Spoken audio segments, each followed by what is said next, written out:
Good afternoon. Today is 6 November, the year 2011. I'm Dr. Dave Thompson, a volunteer at the Palm Springs Air Museum in Palm Springs, California. As part of the Veterans History Project of the Library of Congress in Washington, D.C., we conduct interviews of veterans and civilians who participated in our country's military conflicts, especially World War II. Today, I'm here in Orange County, in Anaheim Hills, at the lovely home of John Herbert, along with fellow volunteer Bill Hughes. And today we have the honor and the privilege of interviewing Lieutenant John Herbert. Lieutenant Herbert was an aviator in the British Royal Navy during World War II, serving both in the Atlantic and the Pacific, the European and the Pacific theater. So we're going to talk to him about that and a lot of other things. John, thank you so much for having us here. Thank you indeed. Okay. Now I'm going to go over here and kind of get you lined up. And by the way, I encouraged Bill to help me out here, so we'll both be talking to you. Are you a doctor of medicine? I'm a dentistry. Dentistry? Yes, sir. Oh, well, you're no good if I have a heart attack, are you? Bill will be good at that. he's almost, they've given him a few heart attacks over at the Air Museum by now anyway, so he knows how to deal with those. Can you spell your full name for us, sir, please? All of it? Yes. John, John, Wallace, Wallace, Herbert, Herbert. And when and where were you born? I was born in London, England, on June 29th, 1921. Making you how many years young? I'm in my 91st year. Well, Mr. Hughes, what do you attribute his longevity and looking so good to? Besides cantankerousness? I can tell you exactly. It's good food and peace of mind. And with Louise, I have the most wonderful food and I have superb peace of mind. Bill, I can sleep every night. Bill told us a little bit about her, and but we'll get into that later. Okay, and what was your father's name? His name was Wallace Thomas Tranter Herbert. And what did he do? He was a soldier in World War I. He was born in 1898 and he served in France and Italy in the First World War and suffered quite a bit.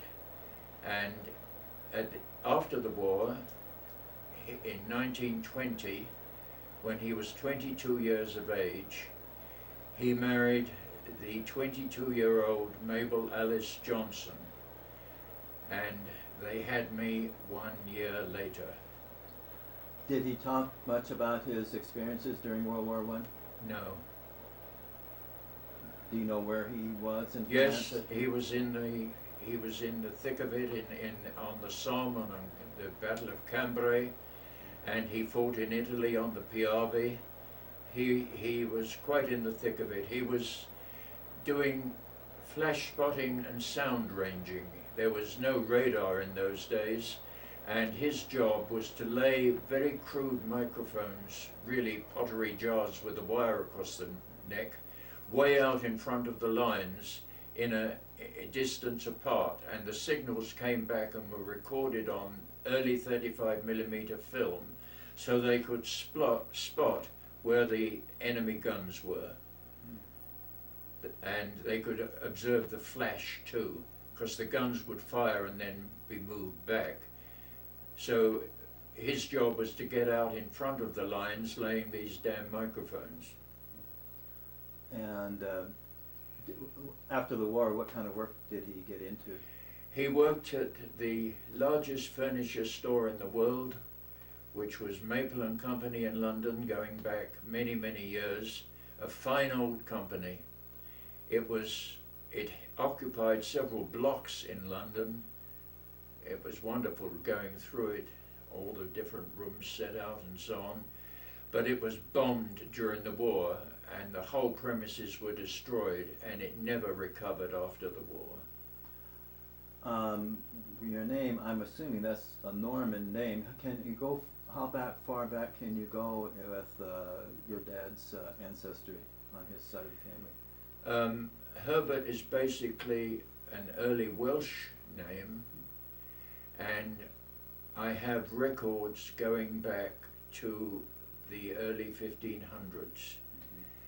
The family had very little imagination. They called almost every oldest son John, and they called every girl Elizabeth. So I've got loads of birth certificates, marriage certificates, and loads of John Herberts. And they carried on the same monotony with me. And your mother, what did you say her maiden name was again? Her maiden name was Mabel Alice Johnson. Johnson. And do you know where they met, your mom and dad? Yes, they were extremely poor. The sort of poverty that you don't even know about today. I mean poor to the extent of having nothing. Not just not having money, but not having possessions either. They lived, when they married, they moved into a furnished room in a very poor area of London. And when my mother got pregnant, the landlord quite literally took them to the front door and showed them the street. They were thrown out. He didn't want some crying baby in the boarding house. So they walked several miles across London to where my grandfather had a rented house, which was full of sundry aunties and uncles and unmarried relatives, and they squeezed in there. And they stayed there until I was 7, and then they moved out into what was then the suburbs, but which is now an extremely bad area full of riots and discord. What area was it? Haringey. Very, very bad area indeed. But the whole family, right the way through, was extremely poor. Yeah, that was during the Depression, I'm assuming? Yeah, the Depression came to Britain a little later. It hit the United States in the late 20s, and it hit Britain about 1930, 32, and basically neither country recovered until World War II came along. Now, but you said your dad worked for this furniture Yes. store? During the Depression, was he able to work all the time there, or did he? His wages were £3 a week. In those days, it was $5 to the pound, so he was getting £15 a week, which was enough to feed us. When the Depression came along, they cut him back to £2, 12 and 6, 2.625. I can decimalize quite quickly. About $12 then. That's right. And they cut him right the way back and said, look, we can't help it. If you want to leave and try and find another job, you can, but of course he couldn't. So right at the heart of the Depression, we were absolutely cut to the bone. Was your family very religious? Did you go to church a lot and stuff? On the contrary, we were not religious. And are you still religious now at all? Well, my mother sent me to church. They didn't instill any ideas into my mind. They didn't steal my brain, as is the fashion. They sent me to church and left me to make my own mind up. And I joined the choir. I loved the church music. To this day, I love the church music. But I'm not religious. Was that an Anglican? It was high Anglican. When the time came to be confirmed, the vicar said, well, you'll attend confirmation classes next week. And I said, no, I don't think so. I'm not sure that I believe all this. And in the 1930s, that was almost equivalent to high treason. And he said, well, what are you going to do? And I said, well, look, I'd like to do a little more reading. And I have read for the next 80 years. And I am still reading, and there's dozens of books outside there on religion. I've read a lot of them, including the Bible, but I'm not religious. You said high Anglican, so I'm assuming there's also a low Anglican? Well, there's the ordinary Anglican, and the high Anglican was very neo-Catholic. Candles and bells and jingles and all that sort, and high robes and all that sort of stuff. And did you have any brothers and sisters? I have one brother. And what's He also went into the Navy, and he started to learn to fly, following in my steps, but burst an eardrum. He remustered and became a service officer, and he was 5 years younger than I, and before he was 20, he was second in command of a fleet minesweeper, which is quite a sizable vessel. And minesweeping was pretty hazardous. The ship on the left would blow up, the ship on the right would blow up. It was a good way to find the mines. And what was his name? His name was George. Is he still alive? No, he died. He died 2 years ago at the hands of the Canadian Health Plan. Under state health plans, old people are shunted to one side. They're not looked after, either in Britain or Canada. And he was shunted to one side along with other old people and basically left to die. But Obama said he's not going to let that happen to us. It will. If we don't watch it, it will happen to us. It really will. It's terrible. I've experienced it at first hand. He's not the first member of my family to die like that. I've lost cousins and relatives in England who've received similar lack of service. And just basically they say, look, you're too old. My old squadron commander was Stan Orr, one of the most highly decorated pilots in the British Navy, a fine man. When he got to his 80s, he wanted an angioplasty. And the health plan in Britain said, sorry chum, but you're too old. And they basically let him die. At about the same age, I needed an angioplasty. And I went down to St. Joseph's and they looked after me wonderfully, and I'm still sitting here because this is the United States. Let's talk about your early schooling. Tell me a little bit about schooling in Great Britain compared to, the structure of it compared to what we are used to here in the United States. I went to the local elementary school, which was pretty rough. But at the age of 10, there was a very tough exam. It actually lasted over several days. It was written. It was carried out at a fairly distant grammar school.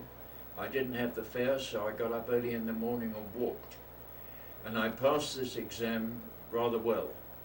And I got a scholarship, a free place, no fees, to a superb grammar school, which was, the grammar schools in Britain at that stage were absolutely excellent. We had 300 pupils and 30 teachers. And we had separate science teachers, maths teachers. We were taught, I think, something like 5 English subjects: writing, spelling, drama, poetry. It was an absolute superb education.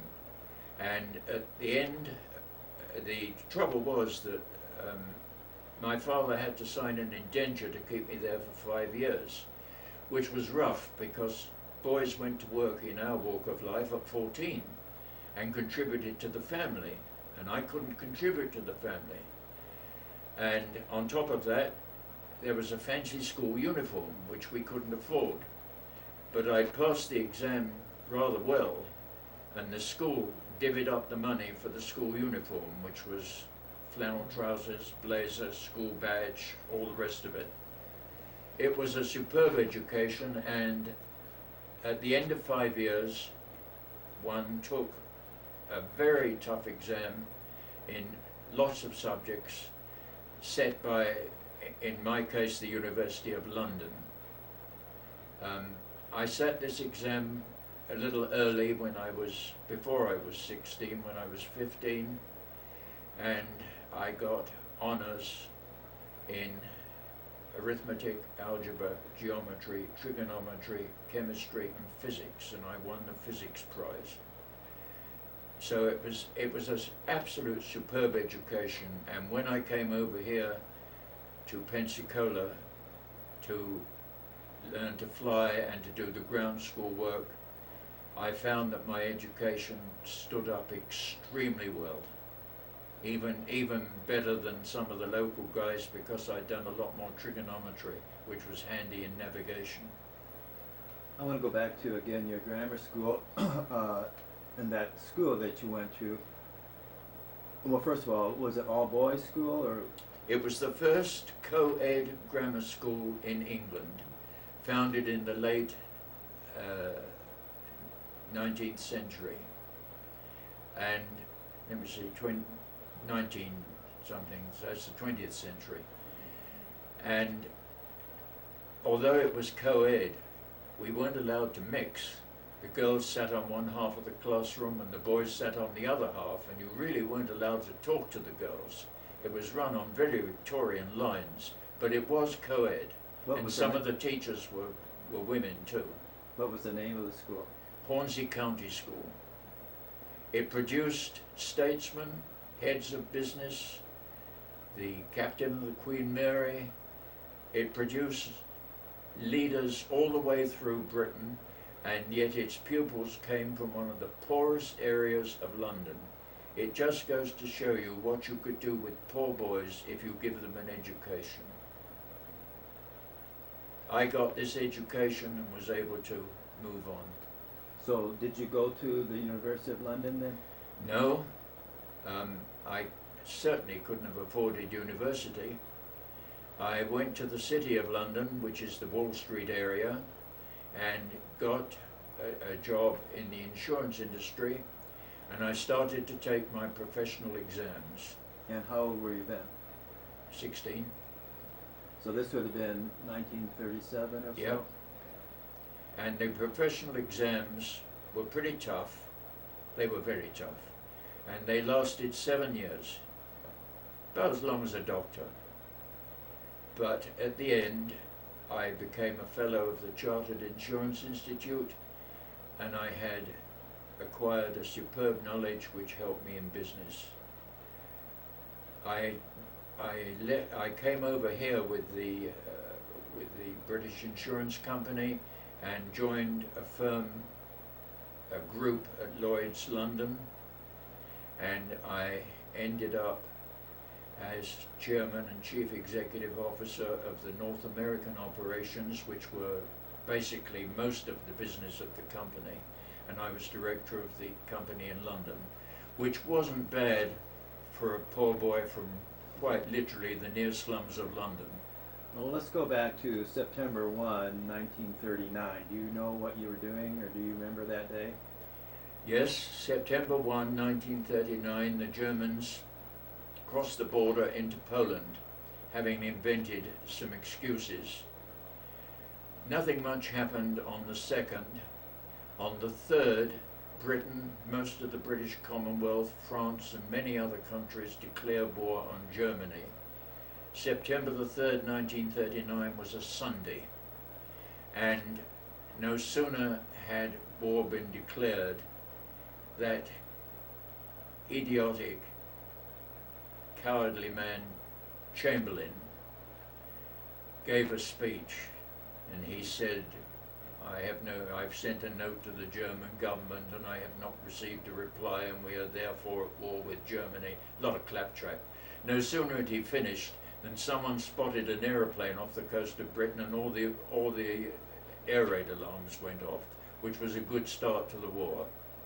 But things really didn't heat up till the following year, 1940. Yeah, I know, but so at that point in time, were you still doing school work, or what were you doing in 1939 yourself? Well, I went to work in 1937 after I left school at the age of 16, and I was working all day. In those days, the City of London didn't start work till 10 in the morning and finished at 5, but for juniors like me, it started a little earlier and finished a little later. but I was also doing a full-time study. I got up at 4 in the morning, 4 or 5, and studied before I went to work. I studied lunchtime. I came home and studied in the evening, all day Saturday, all day Sunday, and I had a rule that after 6 o'clock on Sunday was free time. And I did that But what right was the way through. What was your job? What kind of work were you doing? It was underwriting, clerical work, accounting. I started off doing fairly advanced accounting because I'd studied accounting. In a firm, or did you work for somebody? It was with one of the huge insurance companies. It was founded in 1714, What was the name of it? the Union Assurance Society, known as the Double Hand in Hand because that was its sign, its fire sign.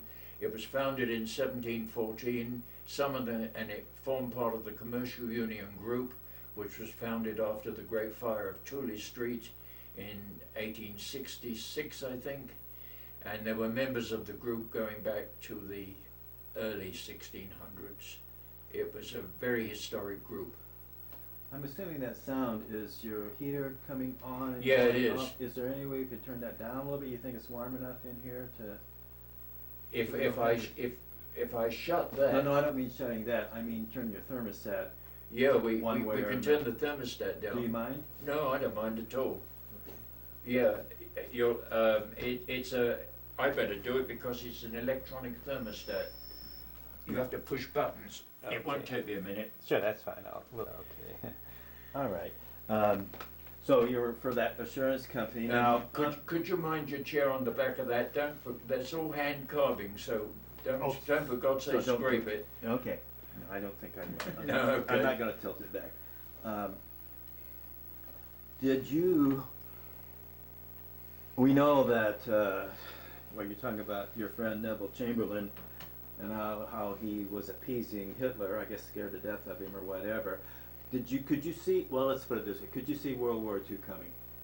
Oh yes, in 1938, it was obvious that it was coming. Germany had invaded Czechoslovakia and taken over the Sudetenland, which was the part of Czechoslovakia occupied by German-speaking people.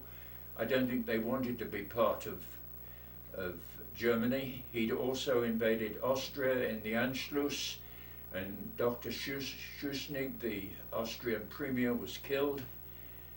And it was obvious that it was But I coming. mean, were you at that time? Were you up on current events? Put it this way? Extremely up on current events, yes.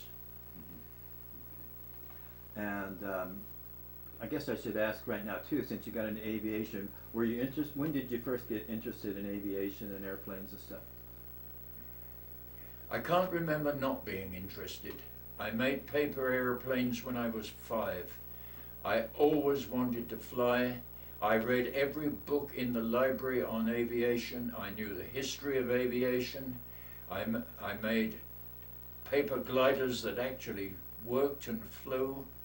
I knew how to control a plane when I was about 9 or 10. Did you know any men that had been pilots in World War One? In our walk of life, we didn't meet people like that. Did you play any sports, or what did you do for when you were a kid? Let's say for recreation. Play soccer or anything like that, or any interest? I'm not a sportsman. I think playing with a ball is stupid. I think setting artificial rules, as you do in games, and then trying to beat these rules by placing a ball in a certain place, I think is asinine. And when I went to Hornsey County, of course there was cricket, which was British national game, and soccer, and I refused to play either. And the headmaster sent for me in his big study. They all wore gowns. There was his gown and his sash and everything. And he said, Herbert, I understand you don't want to play soccer or cricket? And I said, that's right, sir. And he said, this was equivalent to saying you were defecting to Russia almost. And he said, why not? I said, I think they're pootling games.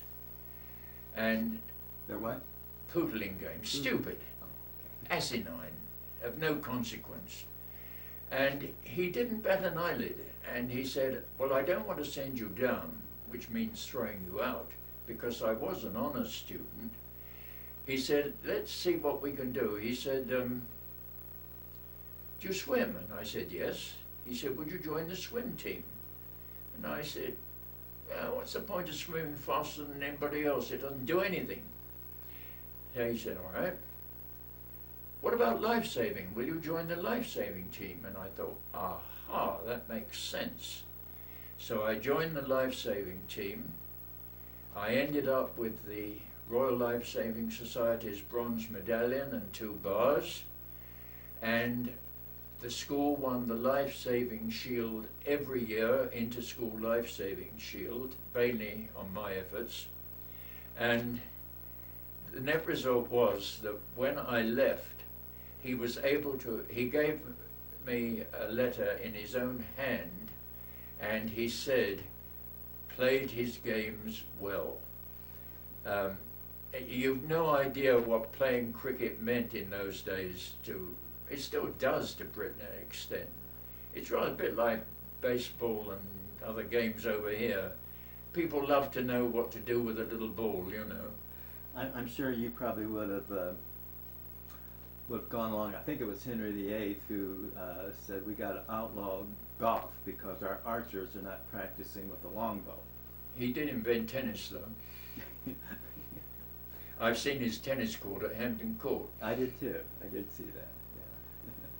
So I didn't like games, but there's a sequel to that, Okay. and rather a funny sequel, because when I volunteered for the Navy, I had to be interviewed as an officer candidate. There was no doubt about my academic background, so they weren't worried about that. And they had a semicircle with a commander, 2 lieutenant commanders, 2 lieutenants, and a chair in the middle. And I knew I was going to have to face this inquisition, but I'd been tipped off as the sort of things they were going to ask. So I walked in and I sat down. They didn't ask me too much about my academic side. They had all that. And the commander said, sports, Herbert? I said, oh, yes, sir. He said, football? I said, yes, sir. He said, rugger, which is the senior game. I said, no, sir, at our school it was soccer. He said, really? I said, yes, sir. He said, first 11? I said, yes, sir. He said, where did you play? I said, centre half, sir, which is a tough area. And it's absolutely lying in my teeth. And then he said, cricket? Which of course was vital to being an Englishman. So I said, oh, yes, sir. He said, batting or bowling? I said, I was a good all-rounder, sir. And he said, first 11? I said, yes, sir. And on that basis, I was found fit to be an officer in His Majesty's Navy. If I had answered those questions differently, I wouldn't have been accepted. So I lied. So how is it that you went into the military in the first place? Well, prior to going into the Navy, Britain was under imminent danger of being invaded. The German army was 1940. massing, they had barges already, and we knew the invasion was coming. We had bent rails put under all the bridges and defense posts everywhere, and they formed what was called the Home Guard. The Home Guard was the old boys who'd served in World War I and the young boys who were waiting to go in. And I joined the Home Guard, and I was in it for a year. We wore military uniform, khaki. I had a 300 rifle and bayonet, which I kept at the foot of my bed. And I worked all day, and when I came home at night, I went out and we patrolled vulnerable areas waiting for the paratroopers to drop. When you say 300, is that a Springfield 30? It was a Ross rifle, What a Ross 300 caliber rifle. They were old Canadian rifles that the Canadians found they had millions of them, and they shipped them over to Britain, and they came in very handy. Churchill said that if the Germans invade, take one with you. And there were 10 million people living in London, or about 9 million at the time, and if we'd taken one with us, the German army could not have survived. And they sent me on a guerrilla course, and I learned how to kill a sentry silently, how to kill anybody silently with a cheese cutter or a piece of lead pipe. I learned how to make Molotov cocktails. And a cheese cutter is? A cheese cutter is a piece of wire with 2 bits of wood, and you put it over someone's head and you go, and their head pretty nearly falls off. We practiced on wooden posts and the wire embedded deep into the post. Learning to use Molotov cocktails was rather funny, because we had to dig a trench, and they had an old jalopy driven by a World War I colonel, towing a trailer with 2 sheets of corrugated iron up the side to replicate a tank. And it made a noise like a tank as it came up the road. And when you heard it coming, you lit your Molotov cocktail and threw it at the corrugated iron. Well, sometimes the guys missed and it hit the side of the car. And he was a very, very typical old British colonel. And he got us together that evening and he said, "Look, you chaps," he said, I don't really mind driving this thing. He said, "but do try and hit the corrugated iron and don't throw those things at me." Actually, it was funny because there were flames going down the side of his jalopy. But I did learn guerrilla warfare. I learned, for example, that when the Germans invaded a city, you didn't fight house by house. You let them occupy one side of the street while you kept to the other. They then couldn't use their artillery, and you could fire across the street and do all sorts of things in darkness. I learned a great deal, but the thing I learned most of all from being in the Home Guard was I did not want to be a bloody soldier. I certainly did not want to ever be in the army. And I was very grateful when the Navy called me to service. I wanted to ask you, prior to 1939, were you very familiar with Churchill, and what were your views on him, if you were? Yes, I was. Churchill was considered a rebel. He was, I think it's fair to say, he was despised by his own party, the Conservative Party. He was rejected. But when the war came along, he was the right man at the right time. He had a wonderful gift of the gab. He could make a wonderful speech, and he was determined never to give in. And we all were too. The countries of Europe had all collapsed one after another. But I can tell you, David, right here and now, we would not have given in. Brings me to a point, Bill is kind of in charge of the docent training program at the Air Museum, and they train new guys coming in about World War II in particular, and they asked me to put together a little DVD about the prelude to the war, that they could watch this and then concentrate more on the war. And I remember one part of it was the fall of France, and after Dunkirk, and got the guys back and stuff, and basically the narrator said now Britain was alone, and in many ways they were glad they were. They didn't have to worry about sending guys over to France and this. They were taking on the Germans by themselves, but they didn't have the French dragging them down and bleeding their guys over there. So it sounds, it's like you say, you were not going to get... Don't forget that Dunkirk was one of the biggest defeats in history. Dunkirk was not a victory. It was a great triumph for getting 300,000 men off the beaches with small boats. Everybody who owned everything from a little motorboat up went across and got them off. But it was a defeat. And after Dunkirk, we were virtually defenseless. The Canadians shipped these Ross rifles over, and we had bayonets. If Hitler,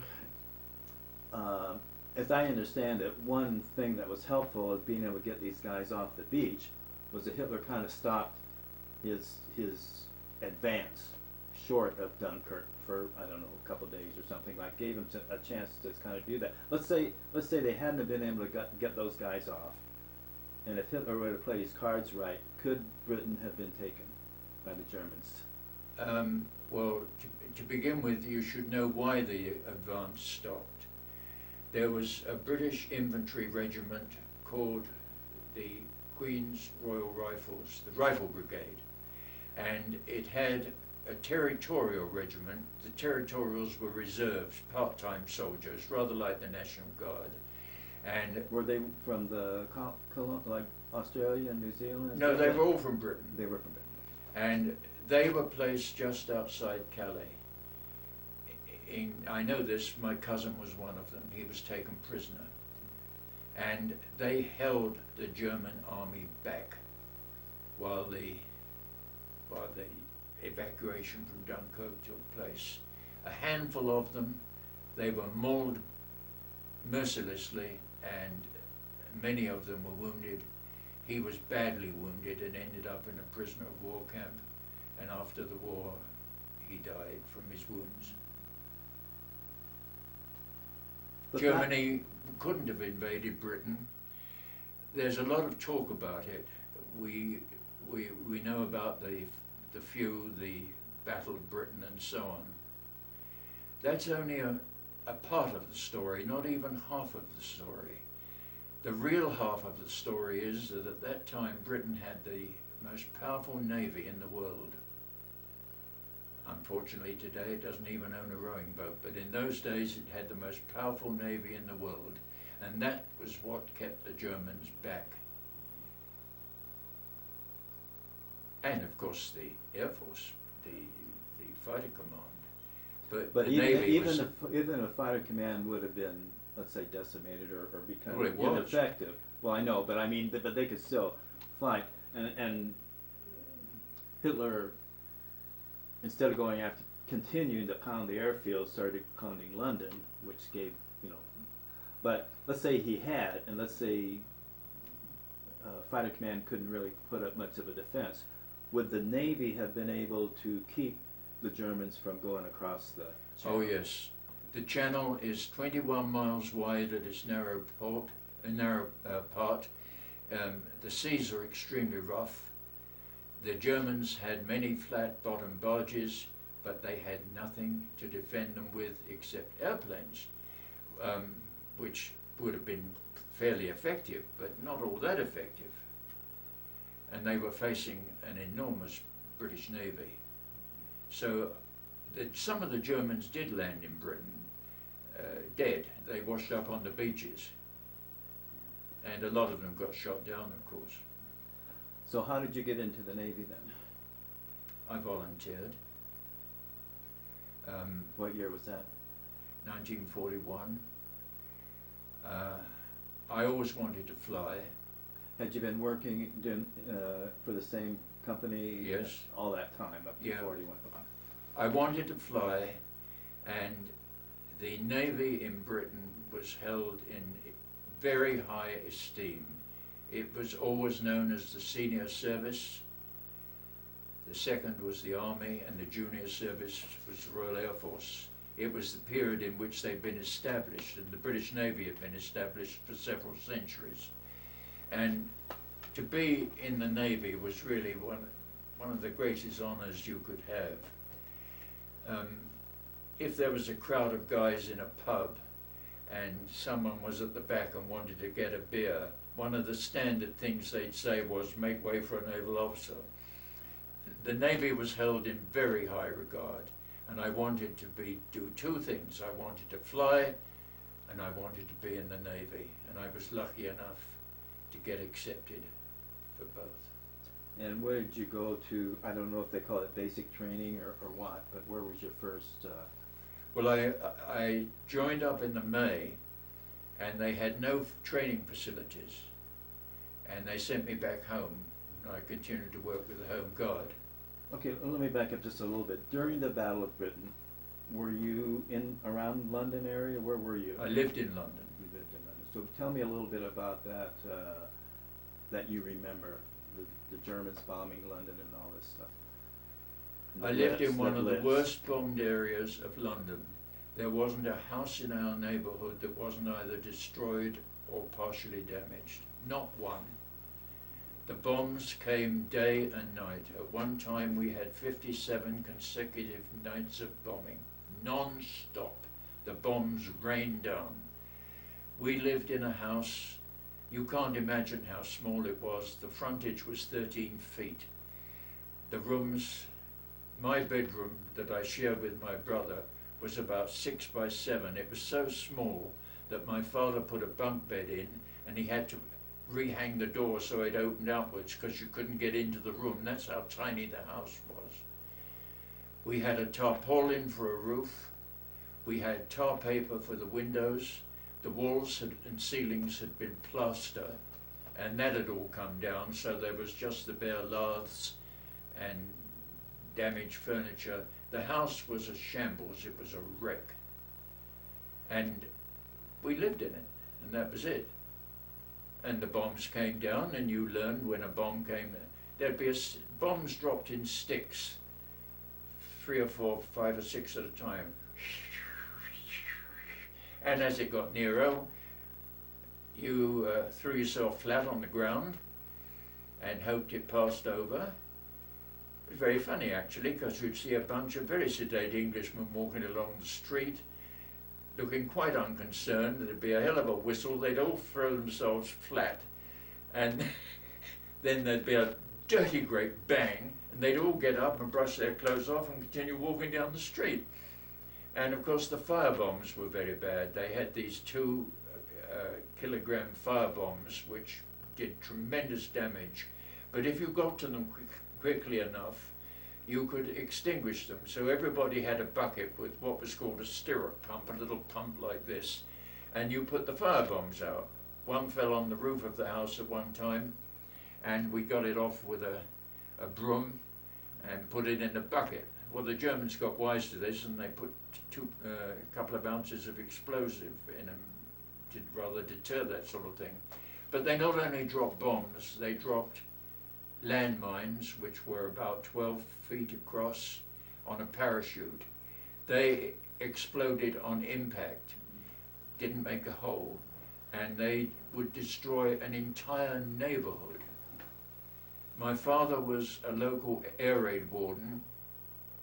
He was the post warden.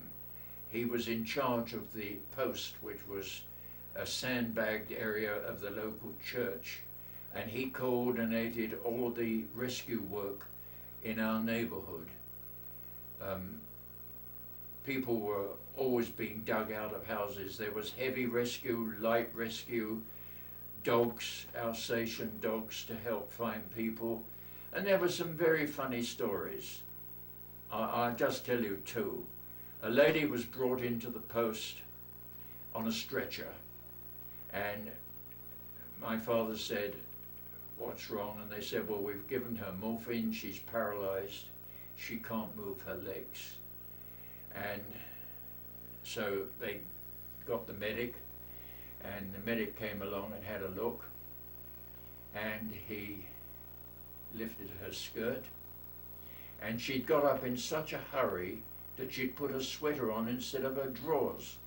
So she got her legs down the arms of this sweater, and she couldn't move her legs. And on another occasion, a dear old lady in the middle of an air raid came to my father and said, "Warden, there's a man up in my upstairs bedroom." And my father said, "You sure?" She said, "Yes, he's inside there and he's locked the door." So my father went in, and sure enough the door was locked. So he got the heavy rescue and they forced the door open. Now the main line to the north of England, the railway line, was about a quarter of a mile away. And in her bedroom was a stretch of rail line and some of the rail ties attached to it, which had jammed against the door. Some friends of ours down the street, their daughter was in the land army. Girls were called up, given a khaki uniform and worked on farms. And her daughter came home on leave, and she was seeing her off after leave at the bus stop, and a landmine fell, and the entire neighbourhood disappeared. And when she turned round, the street had gone, not just her house, but the street had gone. And she was found wandering down the high road about a day later, totally disoriented. She didn't know where she lived or anything. And one time when there was a very bad bombing raid, and I had just come back from a raid on Norway, and being close and the fleet returning to Britain, it was in the newspapers. So I tried to get hold of my father at work to tell him that I wasn't one of the casualties. And they said, oh, that area has been badly bombed again. And I got a telegram and it said, house badly bombed, can you get leave? So there were a few other guys in the ship that had similar telegrams. So I went to the local Air Force base and I said, can I borrow an airplane? And the guy said, well, there's one over there, we're not looking, you know. So I flew it down to London, exactly as I was. As I'd come off the ship, I was in sea boots, working uniform, and I landed at Northolt, and I said to the guys, look, I don't care if your baby's dead or your mother's dead or your father's dead, you're back here Sunday night, and we're flying back to the ship. And I got a taxi, and the taxi driver said, oh, I can't take you there, sir. I said, why not? He said, I can't get anywhere near, the whole area's down. I said, well, take me as near as you can. And I walked the rest. And when I got there, the house was in a shambles. It was just a pile of wreckage, basically. And my mother and father were there. And I said, well, you're all right, you're not hurt. Okay, I tell you what we'll do. There was a big variety show on in London at the time with a lot of comedians and things. I said, okay, we'll go out tonight and we'll go to the theatre. And I took them out and we had a good laugh and it kind of eased things a bit. And one of the neighbours was there. He was, at that stage I was commissioned, and one of the neighbours was a seaman. And he said, look, the house is gone, I don't know what to do, and the rest of it, he said, I need more time, I've only got 2 days leave. I said, well, what's the point of being an officer in the Navy if I can't grant you extra leave? So I gave him an extra couple of weeks leave. I wrote it on a piece of paper, signed it, John Herbert, Lieutenant. I think I signed it on a piece of paper out of a notebook and gave him, well, what was the point, you know? Anyway, it worked all right. He wasn't charged with anything. He wasn't charged with overstaying his leave. When he got back, he produced my piece of paper and said, see, my leave was extended. So where did your parents live after their house was gone? In the house. Oh. The gas mains used to go, they were broken, the water mains broke. The Americans sent over some little kerosene stoves with 2 burners, a little wick and a bottle of kerosene at the side, which were a godsend because you could get hot food. What was the morale like of the British people during that time when they're getting hit every night? It was very high. We'll never be mastered by that German bastard. They would not have given in. It was very bad, and towards the end things were bad when babies and women were killed. I went to work one day and I was 5 miles from the city of London. London was on fire, the whole centre was burned. The only thing that wasn't burned was St Paul's Cathedral, but the whole of the city of London was destroyed. And I hadn't gone very far before I ran into hoses, and I was cycling to work. It was the only way to get there, there was no transport. And I kept going further and further east to try and get to the city, and I finally got to the city. And outside the Royal Exchange, 5 streets met. These are very old streets in London by the Bank of England. And right in the middle underneath was a subway station, booking hall. Well, a bomb had hit right in the middle, so all these streets ended in a thundering great hole. And the bodies were lined up on the sidewalk. And nobody took much notice. When you got into the office, people used to say, look, I'll tell you what, you don't tell me your bomb story and I won't tell you mine. You didn't bore somebody with your bomb story. Somebody always had a worse one than yours. So, when you first went in, we started to talk about your training and where you took it in the Navy. I signed up in the May. They called me for active service in about August. And I went to a preliminary base called HMS St Vincent. All British bases were ships. It was what's called a stone frigate. It was built, God knows, in Napoleonic days, I should think, crude, absolutely crude. In charge was a chief petty officer, gunner's mate, and the gunnery department in the Navy was the centre of discipline. Gunnery headquarters in the British Navy were at Whale Island, and everybody up to the rank of lieutenant commander had to move at the double. That's how discipline was. And I remember the first day I lined up, I was 6 foot, nearly 6'6" in those days. And he stood in front of me like this with his little round glasses. And he said, you long streak of piss. And that's how I knew right from the beginning that not everybody in the Navy was a gentleman. But he was a wonderful guy. He never put anybody on a charge. We learned navigation, quite advanced navigation, signals. They had, about as big as this table, a model of the forecastle of a battleship, everything in it. And we had to learn what was called anchors and cables. We had to learn how to take an anchor and moor it at the clump cap head, whatever that was, I don't remember. All of which was wonderful training for flying. As a matter of fact, over the entrance of St Vincent, it had in huge letters, join the Fleet Air Arm, but be a sailor first. And there was method in their madness, because you were to become not just a pilot as in the Air Force, you were to become an executive officer who happened to fly, and that was quite a different concept.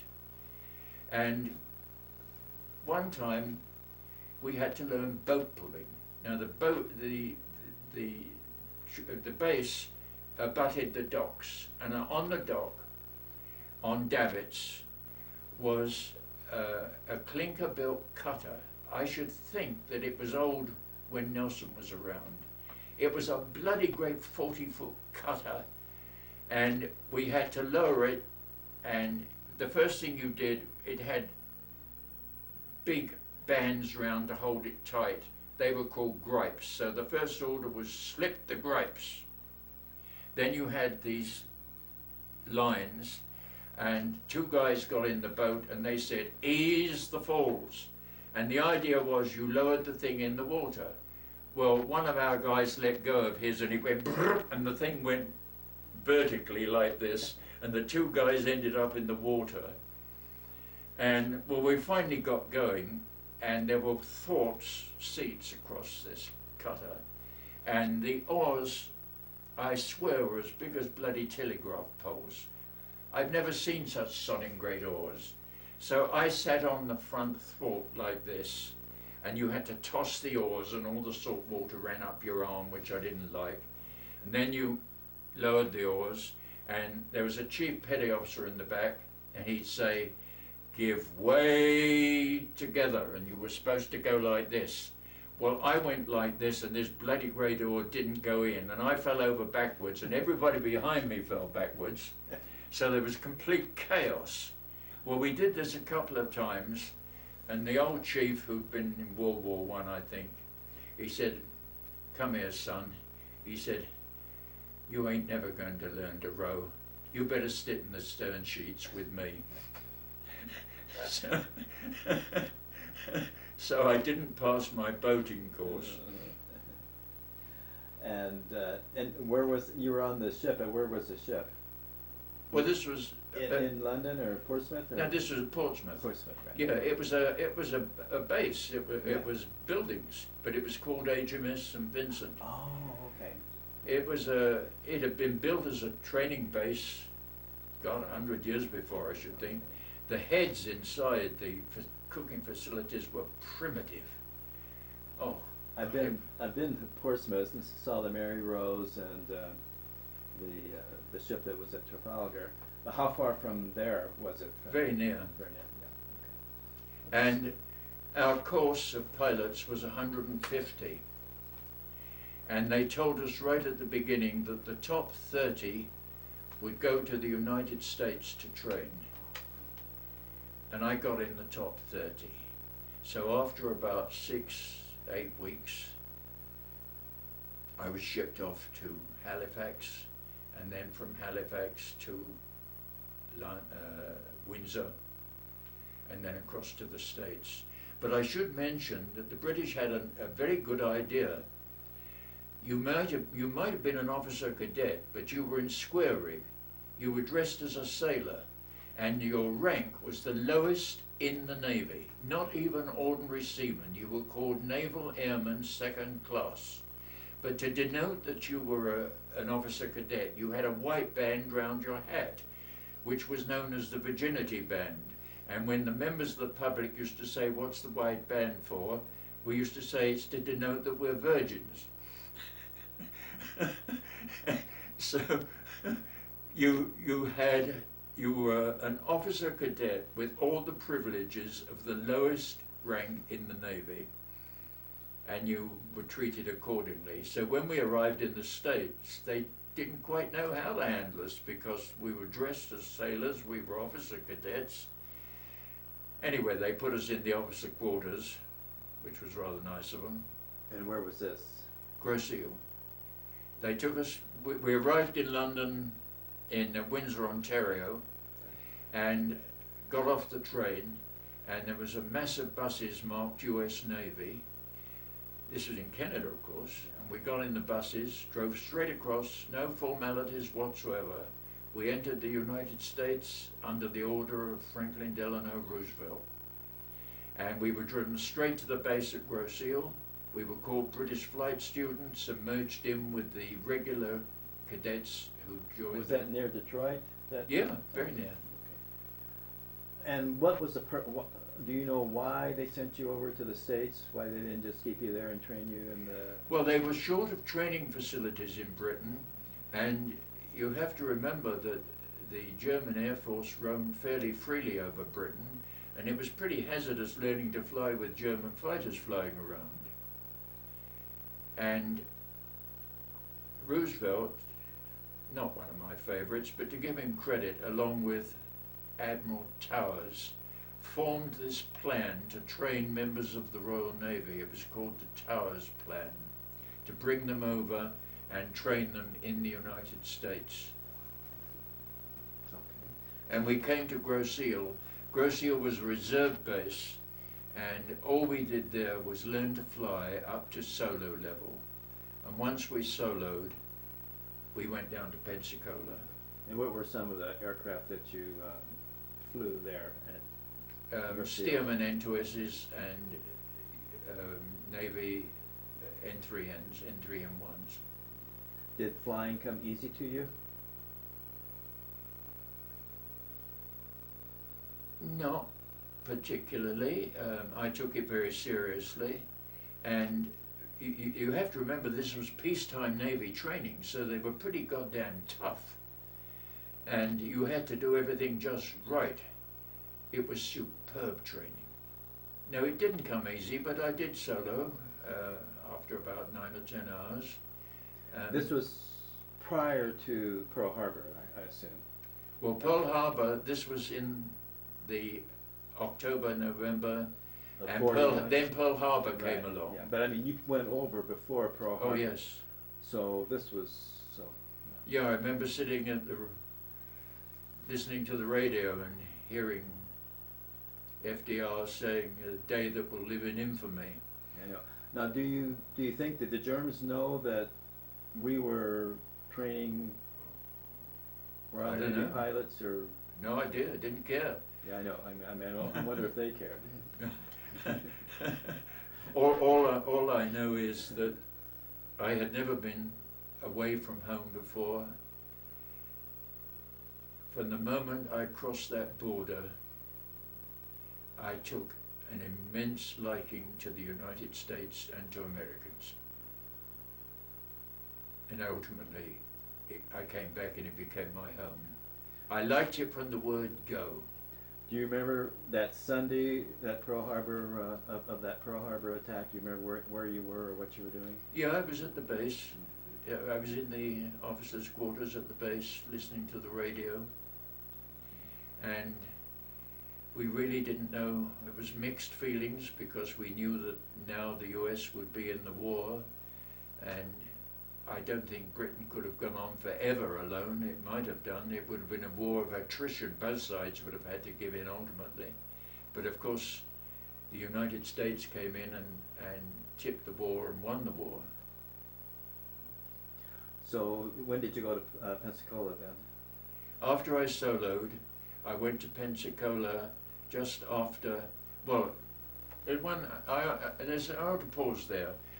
On the base at Gros Seal, at the gate, they kept a book, and local people wrote in there what they were offering. And I went to the book, and I was pretty lonely. It was Christmas, and then it got to New Year. And in the book it said, Mr. and Mrs. Bayer, family New Year's party. So I put my name down, and they said they'd pick me up at 6 o'clock. Louise's uncle picked me up and drove me to the house, and I met the whole family. And when I got to the house, this leggy 14-year-old blonde, she looked a lot older, but boy, she was cute. She opened the door, and she looked me up and down like this, you know, what have they brought home tonight? And I saw the New Year in with the whole of Louise's family. And that was the first time I met Louise. And she could understand your language? Yeah, she still does. She knows most of the slang, but So that was and then after that I went down to Pensacola. okay. And Louise, I'm assuming you were somewhat smitten with her? I was very smitten with her, but Did you know how old she was at the time? Or Yeah. how old was she? she was 14, I was 20. She was more sophisticated than I, though. And but I knew that my chances of surviving were nil, basically. I didn't expect to survive the war. I said goodbye to Louise, and we kept in touch for 40 years by letter, and when tape recorders were invented, by tape. I kept in touch with her mother and father and her. Were you in touch with her while you were in the war, during World War II, when you were in Yeah, the I service? kept in touch with her. She told me that she had married, that she'd had a son, so I followed the whole family, and then she was prematurely widowed, her husband died. I was divorced, I was alone, and in we moved forward a bit now to 1983, I made my last business trip to the West Coast, and I thought, well, I'll look up Louise. And I phoned Louise, and here she was, 40 years later, she looks stunning. She was absolutely at her prime. So we went to the best restaurant in Los Angeles, and we talked for about 3 hours. And we found we had a great deal in common. And we spent the next 5 years flying back and forth. I lived in Vermont, she lived in California, and we burnt up the airlines flying back and forth. And finally, after 5 years, we said, we really do like each other. We'll spend the rest of our lives together. And it's been the happiest years of my life. What I like to do is when we kind of start to wrap this area up, I'd like to bring her in along with you and let her be in on this a little bit too. She's an incredible person. I can tell just walking in. Now, okay, so you're at Pensacola. Tell me about that. The training at Pensacola was absolutely superb. We weren't trained to just to fly. We were trained to be naval aviators and naval officers. I can't speak highly enough of the training. I went through N3Ns and Stearman, and then on to Vultee SNVs, which was known as the Vibrator. I don't know why, but I thought it was a nice airplane. And then on to SNJs, and I did my instrument flying. We learned so many valuable things. We learned recovery from inverted spins. They had a field with a 50-foot circle in it, painted in white. And when you were flying near the field, the instructor would cut the throttle, and you had to do a 3-point landing in the circle. And to graduate, you had to do it, I think, 5 times out of 6, may have been 4, I don't remember. But you had to learn how to lose height, touch down. It was all leading up to carrier work.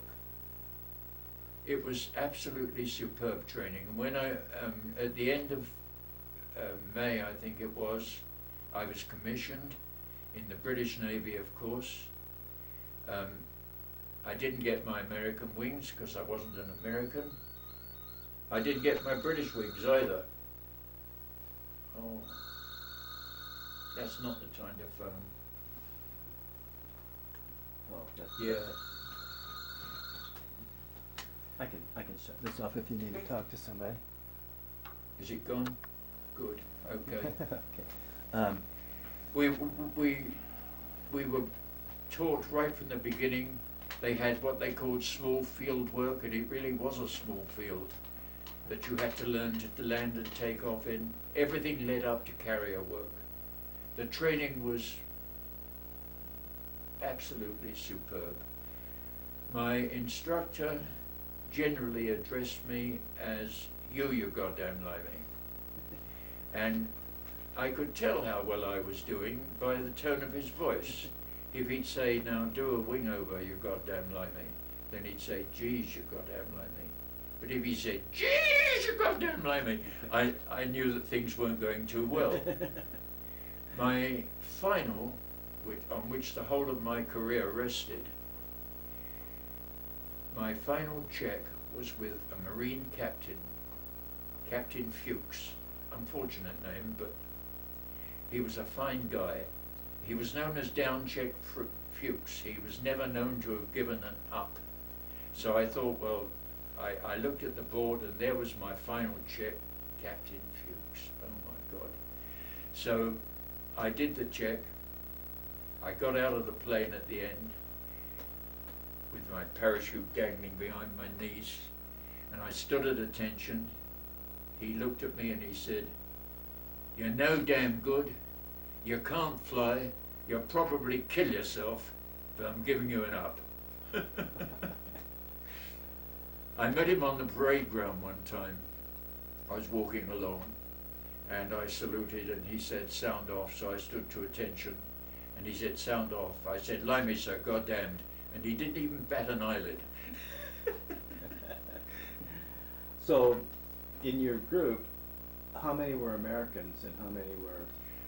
Well, there were just a small group of English people. There were some RAF people there, by the way, as well. Probably about 100, I suppose, not many. We had the building, which is now the headquarters building at Pensacola. We've been back, Louise and I have been back a number of times. Did you interact with your fellow Americans?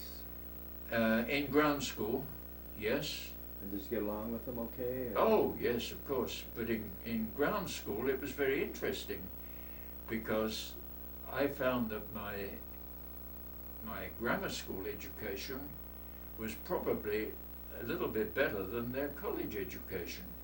And I remember one time the instructor saying, "Now, come on, you guys, you're going to let these goddamn limeys show you how to do it?"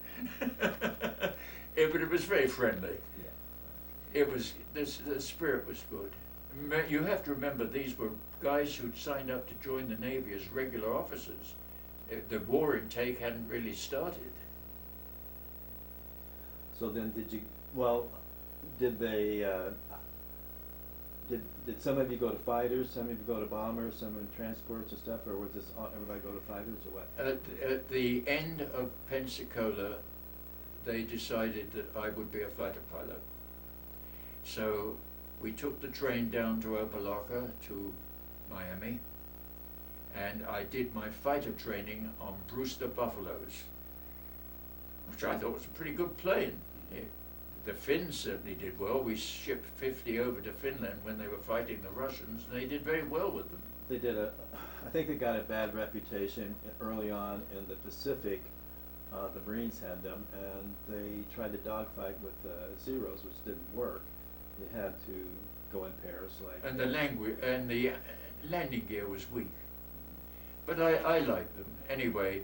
The interesting thing about fighter school was that the British had had 2 years of war, of course, and so they had sent over a senior officer who later became an admiral called Charles Evans. And Charles Evans had a ginger beard, ginger hair, stick under his arm, and was a very pucker British officer. And he gave many of the lectures. He was one of the instructors there, because he'd had a lot of experience. At that stage, he'd been decorated a couple of times.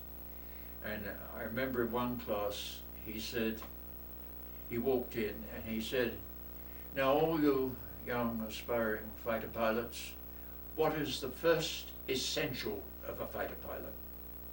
One guy said, "Well, he should be able to shoot straight." They all said different things. He said, no. The first essential of a fighter pilot is that he should have eyes up his arse, always know who's behind you. And another time he walked in and he said, "As I look at your sweet young faces, I can't help thinking that one day, one or more of you will be dangling on the end of a parachute." He said, "Do the leg straps up as tightly as you can." He said, "Otherwise, and it's a great social disadvantage." That was fighter school. At the end of fighter school, I was shipped up to New York. We went by train, and I had a marvelous 10 days in New York. I looked up the branch of the firm I had worked for, and they treated me wonderfully well. We had a wonderful time, but it came to an end, and I went back to Britain, to the headquarters of the Fleet Air Arm, which was in fighter school. Were you flying the Wildcat yet? No. At that stage, I'd only flown the Buffalo. When I got back to Britain, we went to this headquarters. We were known as Americans, quite rightly so, true, and we were to be taught how the British Navy worked. Well, the British Navy had only got its autonomy in 1939. It had been under the Air Force prior to that. And so the planes were antiquated. They were ghastly. And many of the senior officers had never been near an aeroplane. So I was pretty disgusted with the whole thing. But they did have one or two Wildcats that the French had ordered that the British had taken over. And I got my hands on some Wildcats, and I did a lot of flying, and I thought the Wildcat was a superb plane. Bill, could you take that Wildcat and give it to him? I want, Mhm. John, I'd like for you to tell me some of the characteristics, what you liked, what you didn't like about the plane and stuff. This is an F4F4, as used in the Pacific. It's got American markings on, and incidentally, when I was in the Pacific, we had American markings too.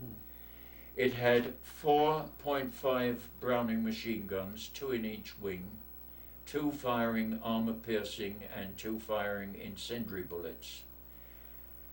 It had very large ammunition tanks. A Spitfire only had about 20 seconds ammunition.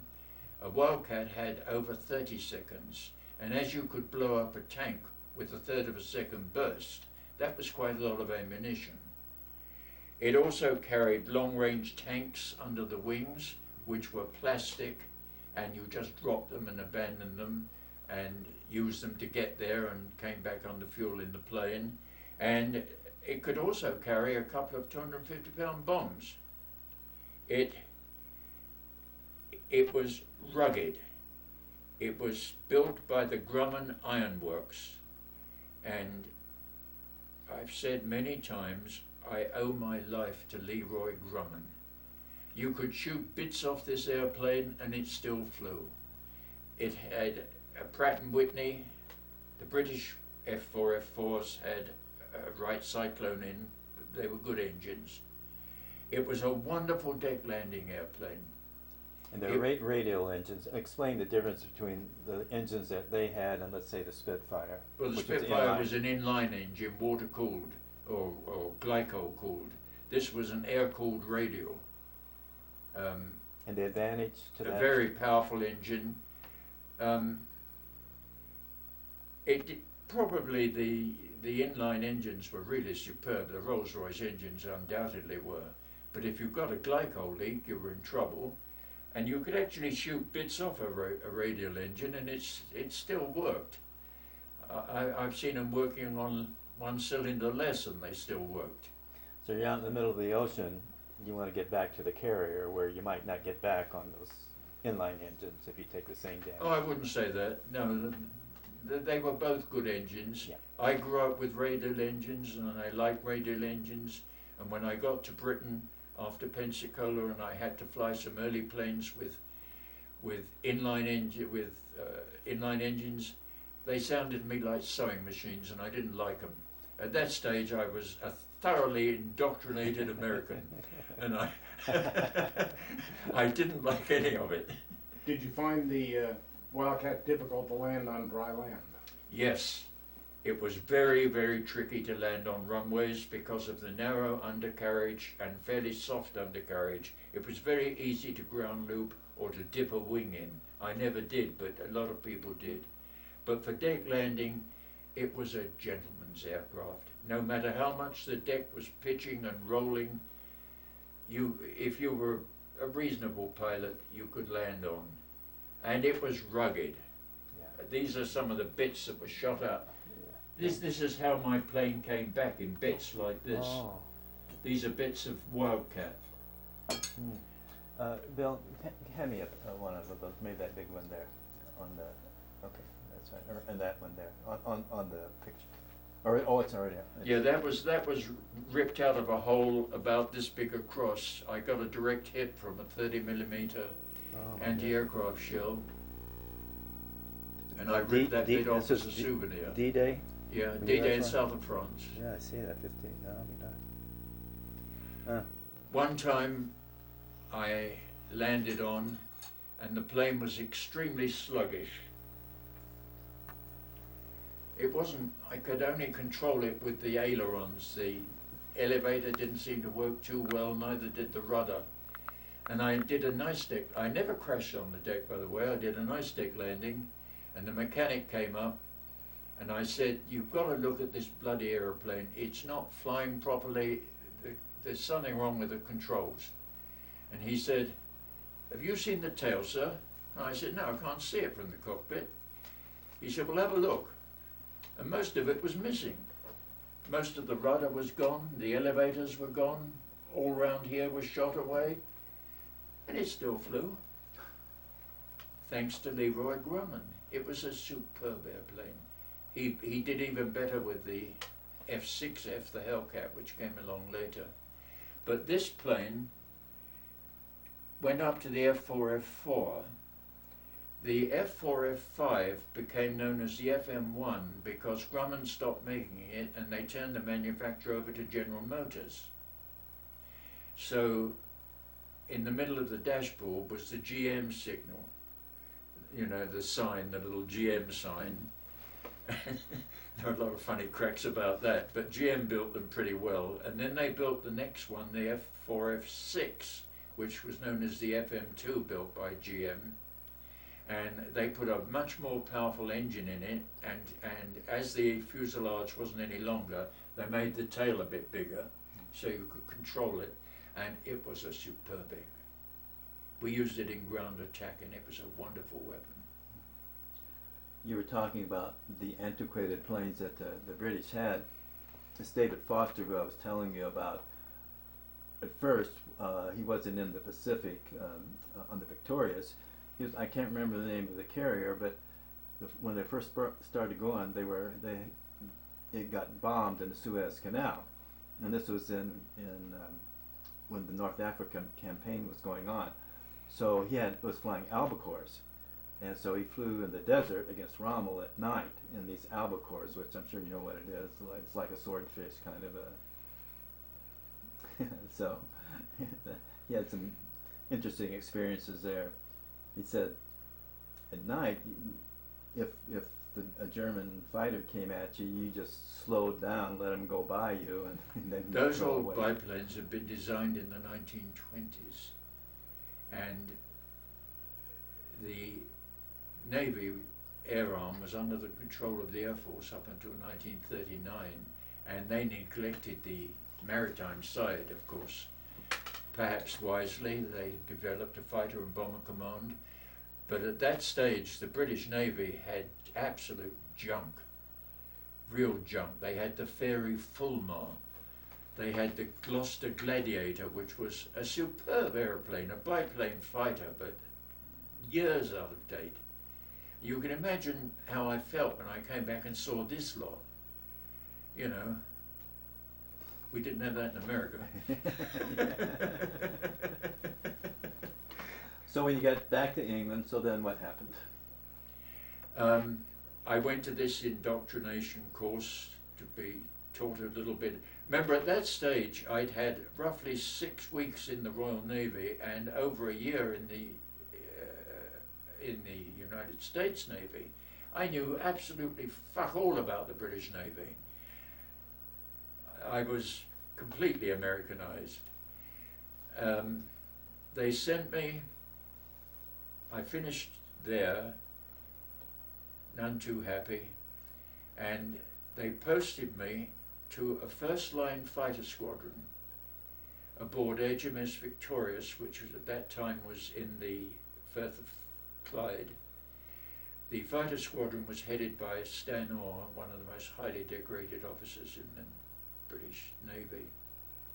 I had never done a deck landing. I arrived up at dead of night, up at the tail of the bank at the Clyde, which is many miles wide at that stage, huge, like almost like the ocean. Was that up towards Scotland? That's in Scotland, yeah, outside Glasgow, Okay. Greenock. And I went down to the dock and I said, I want a boat out to the ship. And a little girl said, aye, aye, sir. They were manned by women, took me out to the ship. I had to jump on the ship as it was going up and down. I jumped on the ladder, got my kit on. I arrived on board and the officer of the day said, oh yes, good. You're officer of the watch tonight. I had never been aboard a battleship before in my life, and here this 23,000-ton armoured carrier. I went up on the bridge on the compass platform.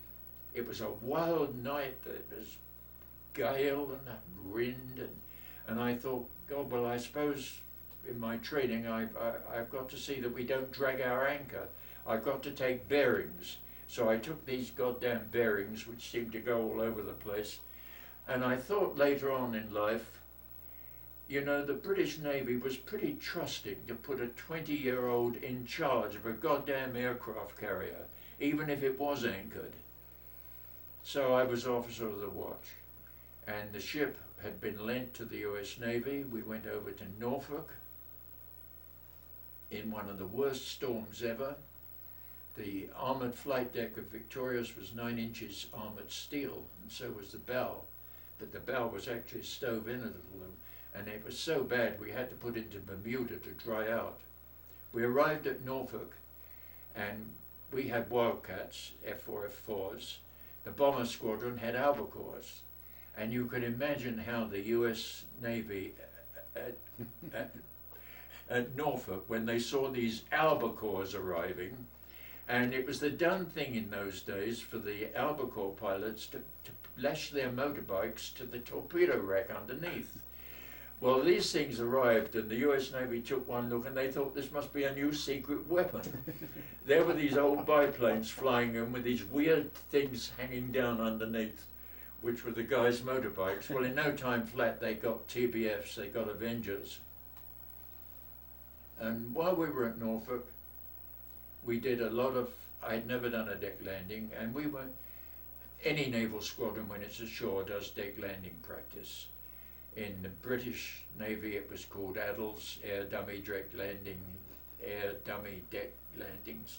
In the American Navy it's called FCLPs, Field Carrier Landing Practice.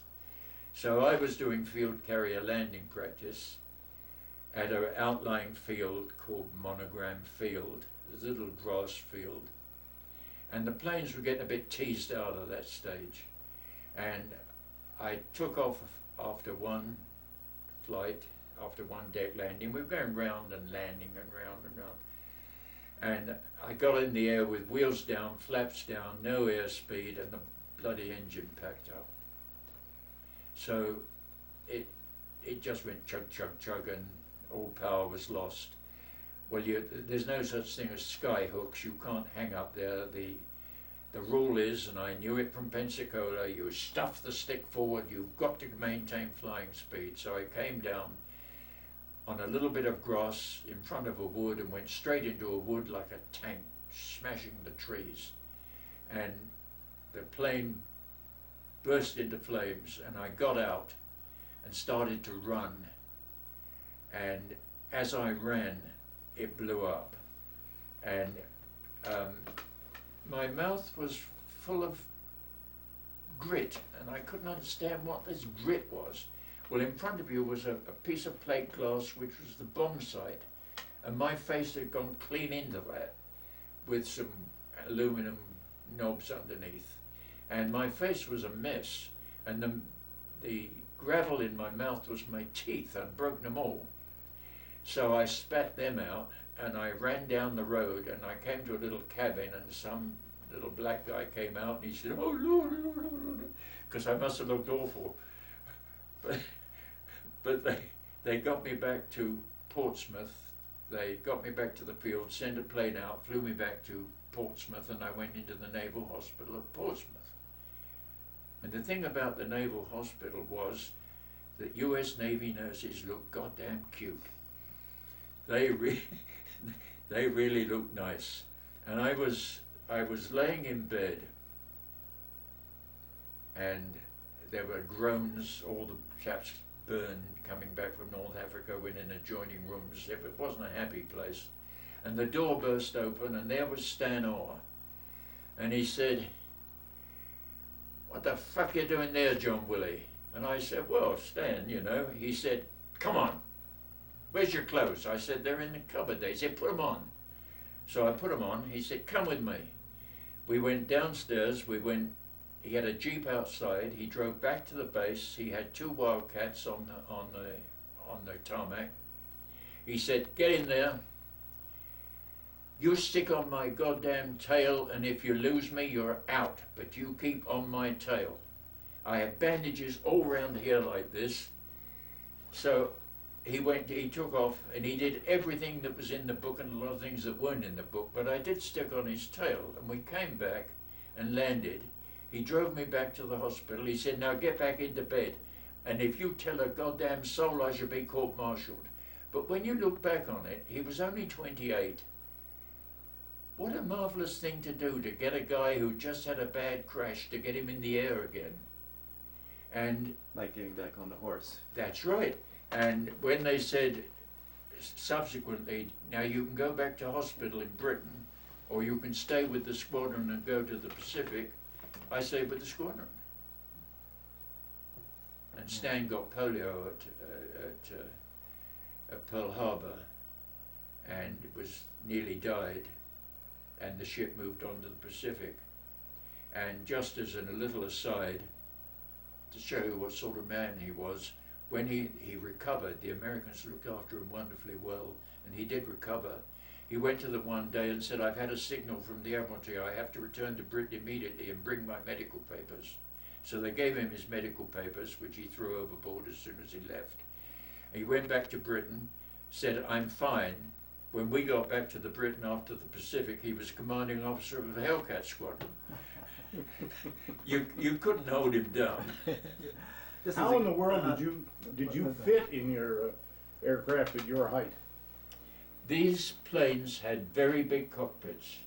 In fact, in Victorious, we had one pilot who was a little short, who went over the side, and it was found out that he'd put wooden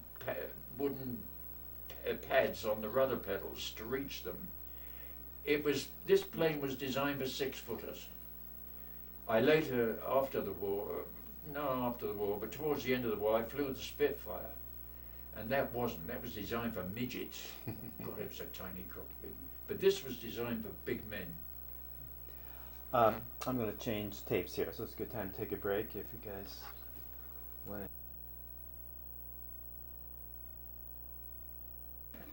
to. Okay, now, let's go back. I want you to do a little of your Cockney stuff for me. Just like what you were just talking about before. I'll lead in by asking where I might find some bananas. Well, they used to sell bananas on the high street on the Barrow, and the man used to shout out, bananas, 2 frames each, apples a pound pears, like some lovely plums, lady. One time I went to London with Louise, and we got out of the plane and we got into a taxi cab, and the taxi driver, he thought I was a real rich American. So we sat in the back and I started to talk to him in broad Cockney. God blimey, he was overjoyed. We chatted all the way in, and Louise didn't understand a single good bloody word that I said. And when we got out at the other end, he opened the door and he took my hand and he said, I hope she has a very happy holiday, sir. He knew I was one of them. Yeah. There's that song, roll a bowl, a ball, a penny a pitch. Yeah. Can you sing that for me? Yeah. I've got a lovely bunch of coconuts. I've got a lovely line of balls. Large balls, small balls, balls as big as your head.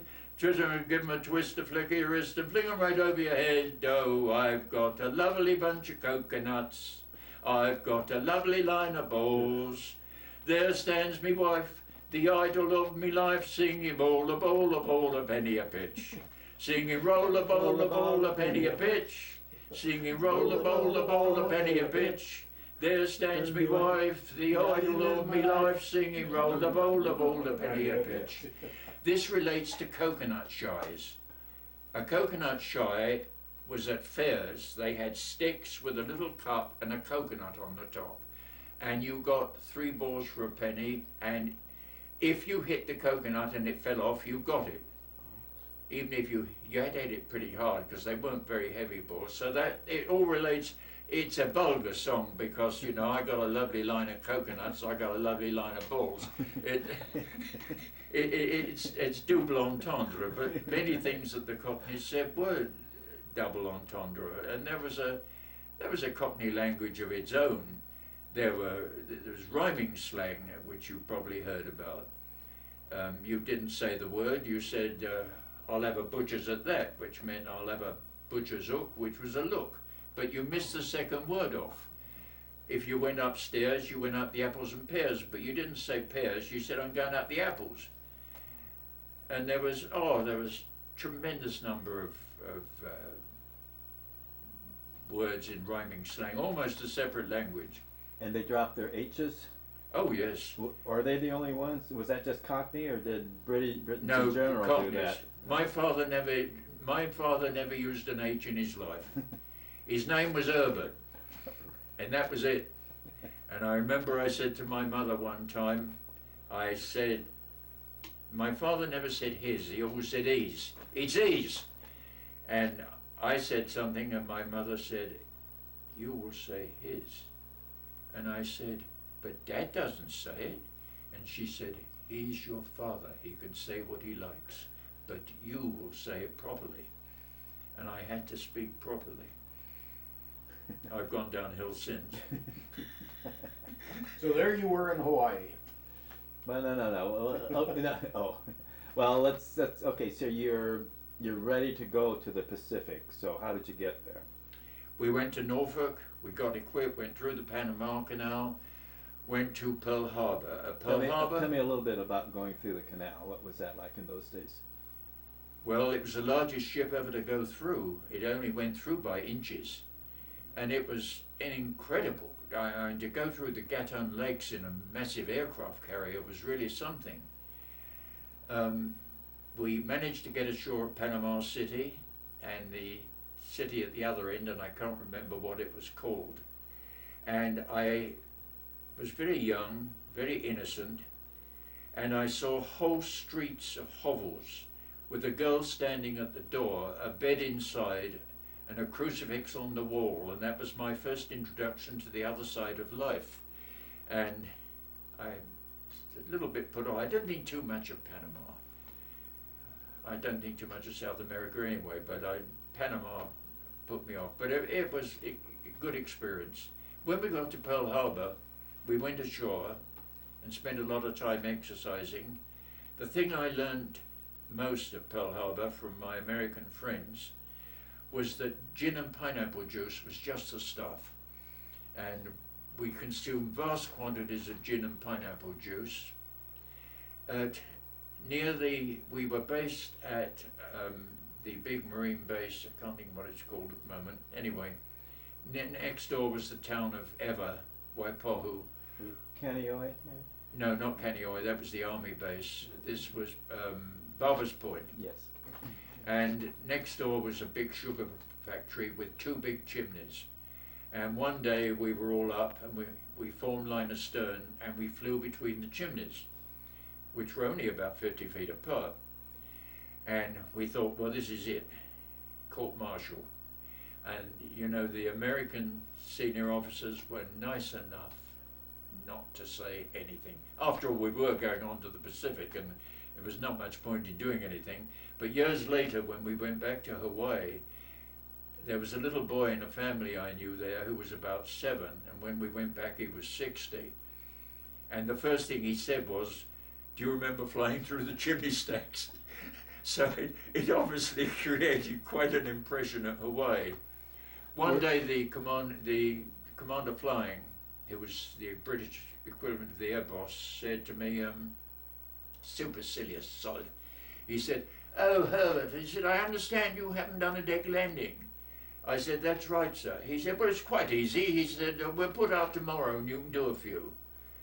So we put out and I did the first deck landing, which was good. Your first ones always are. The second one, I trickled slowly into the barrier and I couldn't make out why. If I'd have had, it was such a good landing, if I'd have been more experienced, I could have put the brakes on. And he called me up to the compass platform, up to the bridge, and he said, oh, Herbert, he said, sorry about that. He said, we didn't raise the wires, so your hook couldn't engage. But don't worry about it, go out and do some more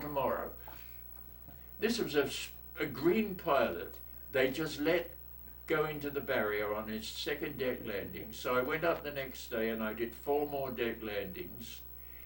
The ship went down to the South Pacific. My 7th deck landing was after a long patrol in the Coral Sea against the Japanese. And believe you me, I was more concerned with getting back on the ship than I was with meeting a zero. And what year was this? In 1943. 43, okay.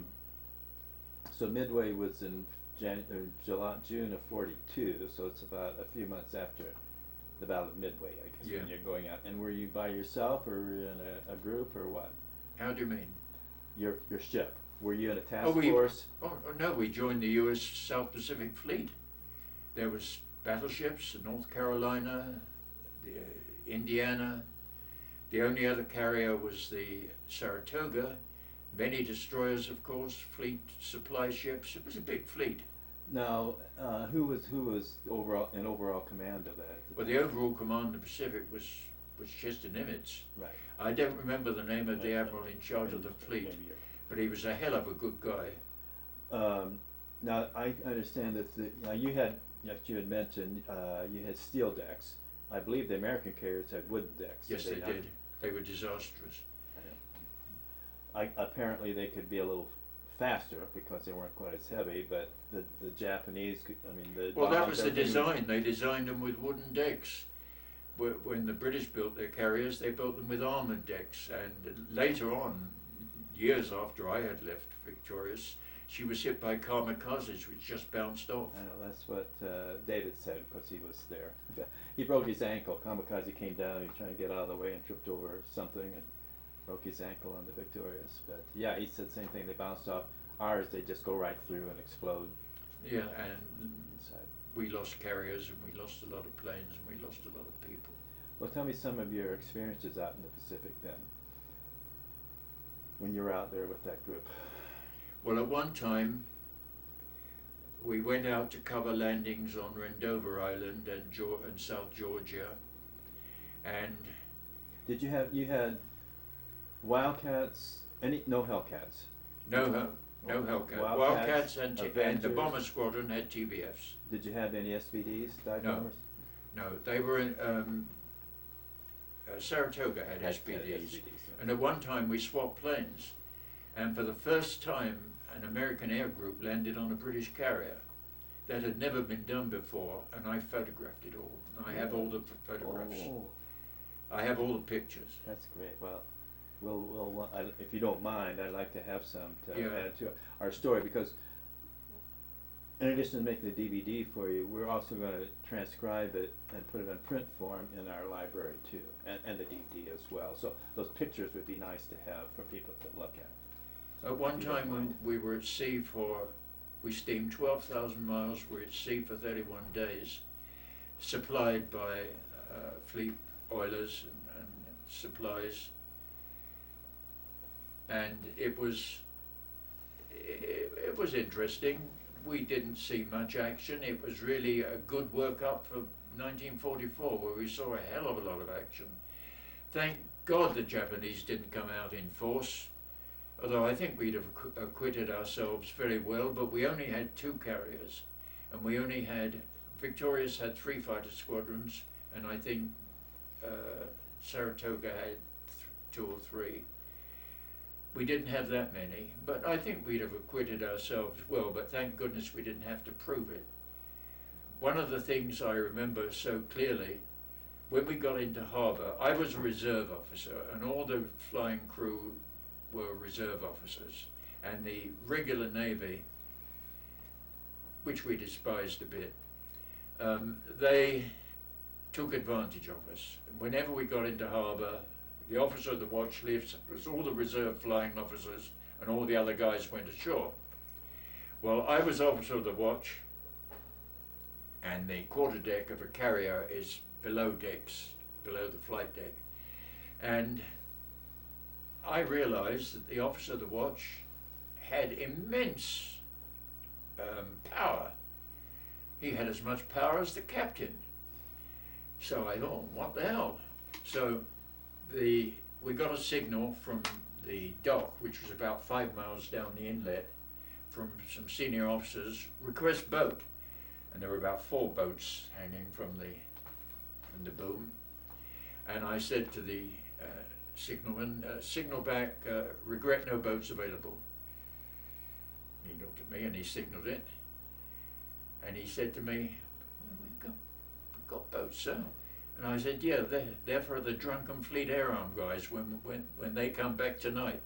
So later that night, when all the air boys, all the mechanics and the rest of them came back on, drunk as skunks, they came up the ladder and they stood in a line, and the line was swaying like this. And the chief regulating petty officer said, I'll put this lot in cells, sir, shall I? I said, no, chief, no. I realized I had power at that stage. I said, no, chief, take them to their mess decks, let them sleep it off. We looked after our own. And one of our guys went over the bows into the Ogwash, and he got in his little rubber dinghy with the sharks circling round, and he was picked up by a destroyer and taken to the American capital ship. And the admiral, he was a sub-lieutenant, about as low as you can get in the British Navy. And the admiral said, you can have my cabin. Gave him his own cabin. He said, you'll find a little medicine in the cupboard if you look, because American ships were dry. And later on, this guy never wore uniform. He was a rebel. Marvelous pilot, well respected by the men, but he had no time for all the fancy palaver and rest of it. One day the captain sent for him and said, Wilkinson, will you do me a great favour? And he said, aye, sir. He said, will you wear one item of the Navy's uniform? So he said, yes, sir. And he went and got some shoulder tabs. And the shoulder tabs, you know, with the rank on, were held by a button on the inboard side and 2 laces on the outboard side. Well, he'd lost the button, and they hung down his arm inside out. So all they said was, Geeves Naval Tailors on the inside. Anyway, one day, the captain got in his fancy white uniform and went way down to the dock to meet the American admiral. And when he got to the dock, he looked around, and to his horror, there was this decrepit-looking guy sitting there fishing. It was Clive, in dirty old clothes, no uniform. So Captain Mackintosh, who was the head of the Mackintosh clan and a very dour Scot, he thought the best thing to do was not to say anything. So the admiral came up, shook hands with Mackintosh, looked across, saw Clive, the guy he'd given his cabin to, and went across and said, Clive, my boy, how are you doing? Now that was the American Navy. Yeah. It's a sort of thing that could only happen in America. It couldn't have happened in the British Navy. Did you lose any planes or pilots? Oh yes, there were endless crashes on deck. I've got pictures of a lot of them. What about in combat? No, we didn't see much combat in that. How long were you out on that? We were in there. We got there in, I think we left about August, September, and came back to San Diego. Did you hit any ports on that in the Pacific? Well, we were based at Noumea in New Caledonia. Oh, okay. That's where the fleet was based. We went out a number of times. Every time the Japanese fleet came out, we'd put out. You know, we didn't know quite what was happening. The Japanese had not taken New Caledonia. Right. And they would rather have liked to have had it. They'd taken every other bloody island in the Pacific, but they hadn't taken New Caledonia. Was the fighting in New Guinea still going on at the time? Yeah. We came back to San Diego, and I got ashore, and the Del Coronado Hotel had been taken over by the Navy, and it was full of the most gorgeous looking naval waves and all sorts of people. When I went back years later with Louise, the lobby was unchanged. It was just as I remembered it, except there were no Navy people there. Did they have the Duke of Windsor room when you were there? I don't remember Early it. on, but they do now. Yeah, I'm sure you saw it. Yeah. No, he's not one of my favourites either. No, I didn't think so. Yeah, he's a weak-kneed punch. Well, you married an American though, so not all bad, Well, right? Wallace Simpson was a very strong woman, and he got this infatuation for her, and she didn't care much. Did After all, somebody, a Brit, get infatuated with an American woman? Did I hear that early on in this? yeah. It's been Anyway, all he became infatuated, and she didn't know what the bloody hell to do with him. And if you read her memoirs, she wrote at one time to her family and said, "I don't know what to do with this little British king." He was hopeless. He was left-wing socialist. Oh God, he was a real inbred. Edward VIII, and of course he abdicated for the woman I love. She didn't give a goddamn for him, actually. And quite rightly so too. He was weak. The rumour was that most of the members of the British royal family were either homosexual or impotent. It was probably true. So, okay, back in San Diego. Now, did you go back out to the Pacific again? No. Or- okay. Went back to but San by the way- Diego, went back through the canal, Yeah. back up to Argentia in Newfoundland. I was stationed at Argentia Where? from 66 to 68. Well, in my pictures, I've got pictures of the whole harbour of Argentia. Oh, I dear. cut Oh. them down and joined them up. Yeah. Went back across the Atlantic to Northern Ireland, to a base in Northern Ireland, flew ashore, said goodbye to Victorious, and they said a new ship awaited us, and it was an American-built baby flat top. And- Jeep carriers. I guess. Yeah, it was CV-17, and it had been renamed HMS Pursuer.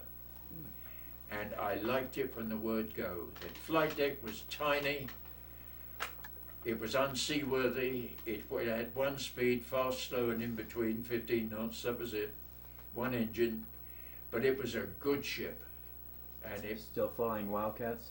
was flying And Wildcats. you could land on. At even that if the stage, boat- we even though got it's a new small- Wildcats, we got the FM1s, and it became known as an attack carrier.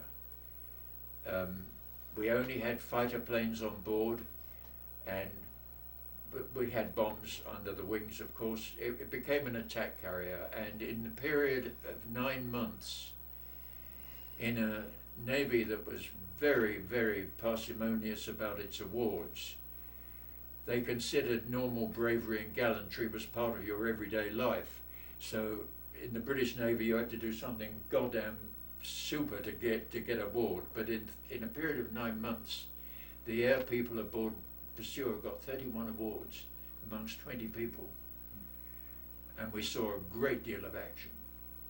It was in action almost from the word go. The first piece of action was to go down to the Channel for D-Day, and we formed part of, it's not generally known that to prevent German submarines and the German Navy from coming up the Channel and interfering with the beachhead, we put a string of carriers across the mouth of the Channel, and they shot down 1 or 2 planes, and it was nothing comparable to the beaches. And we went up to Norway. We did attacks on the German battleship. One of the big German battleships was the Tirpitz, was a threat to the North Atlantic. The British never succeeded in sinking it till the end of the war, but they attacked it many times.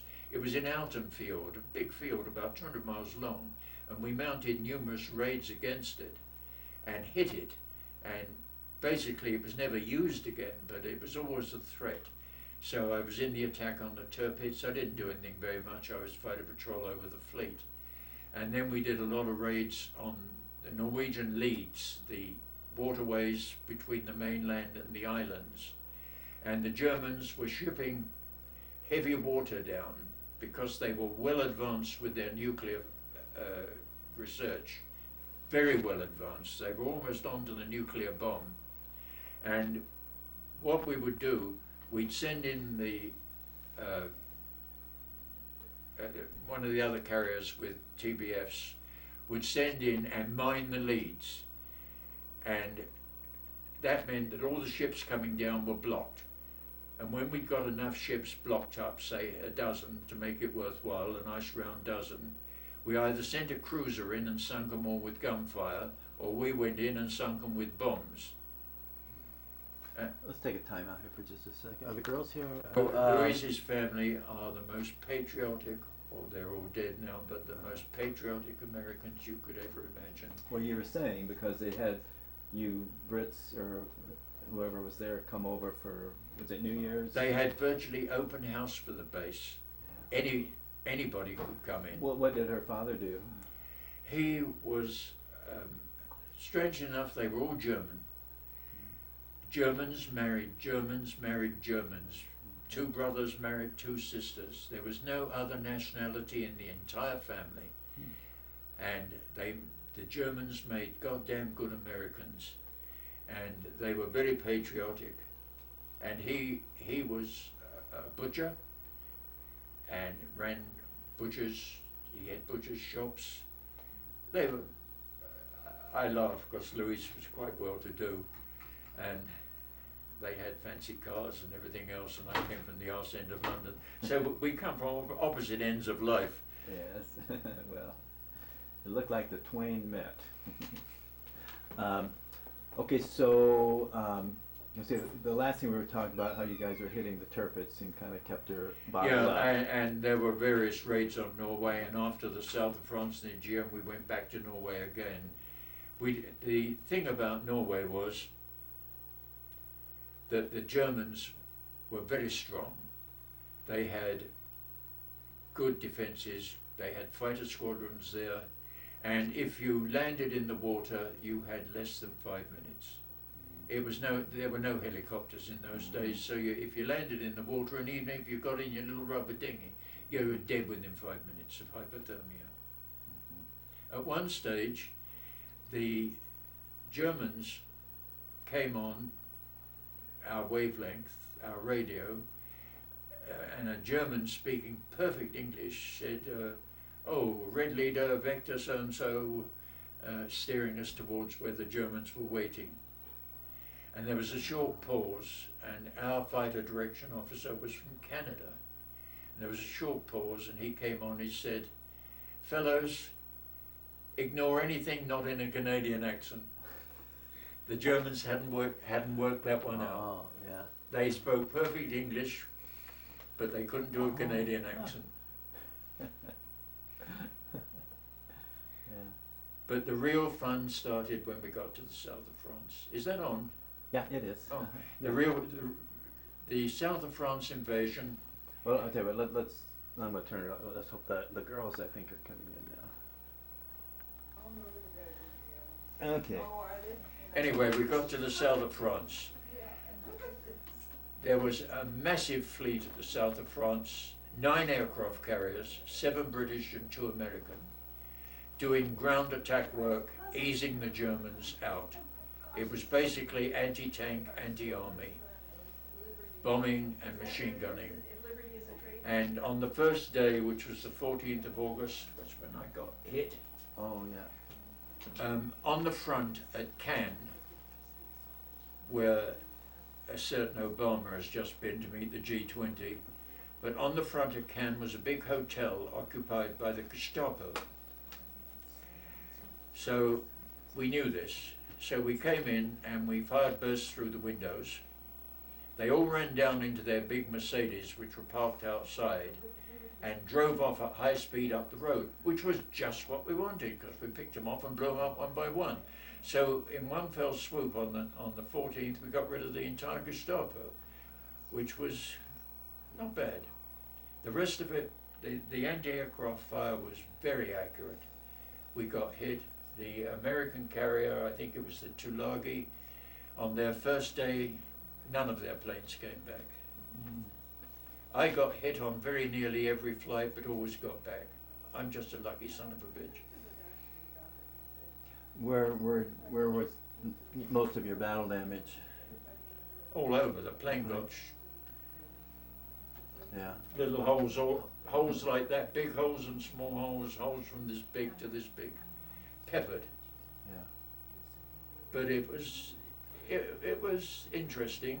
One day we were circling over Avignon, and there was a bunch of German tanks down below, which you could do a lot with .5 machine guns if you fired into the tracks. Armor-piercing and incendiary bullets did a lot of damage. And we were over Avignon, which is where the old bridge is, the centuries-old bridge. And when we were kids, there was a little nursery rhyme we used to sing. So while we were circling over Avignon, everybody knew where we were, so there's no giving anything away. I came on the radio and I sang in French, Sur le pont d'Avignon, on y danse, on y danse. Sur le pont d'Avignon, on y danse, tout en rond, which is what the children sing. And that went all over the south of France. And they were heartened. And we flew over a school playground. All our flying was at ground level, of course. And we flew over a school playground and they were all waving little tricolors. What was the markings on your Wildcats then? In the Pacific, they were all American. In the south of France, they were back to British markings. We were doing low-level bombing, which meant that you flew at ground level, lifted the nose, let your bomb go, and it went like that into a group of tanks or troops or whatever it was.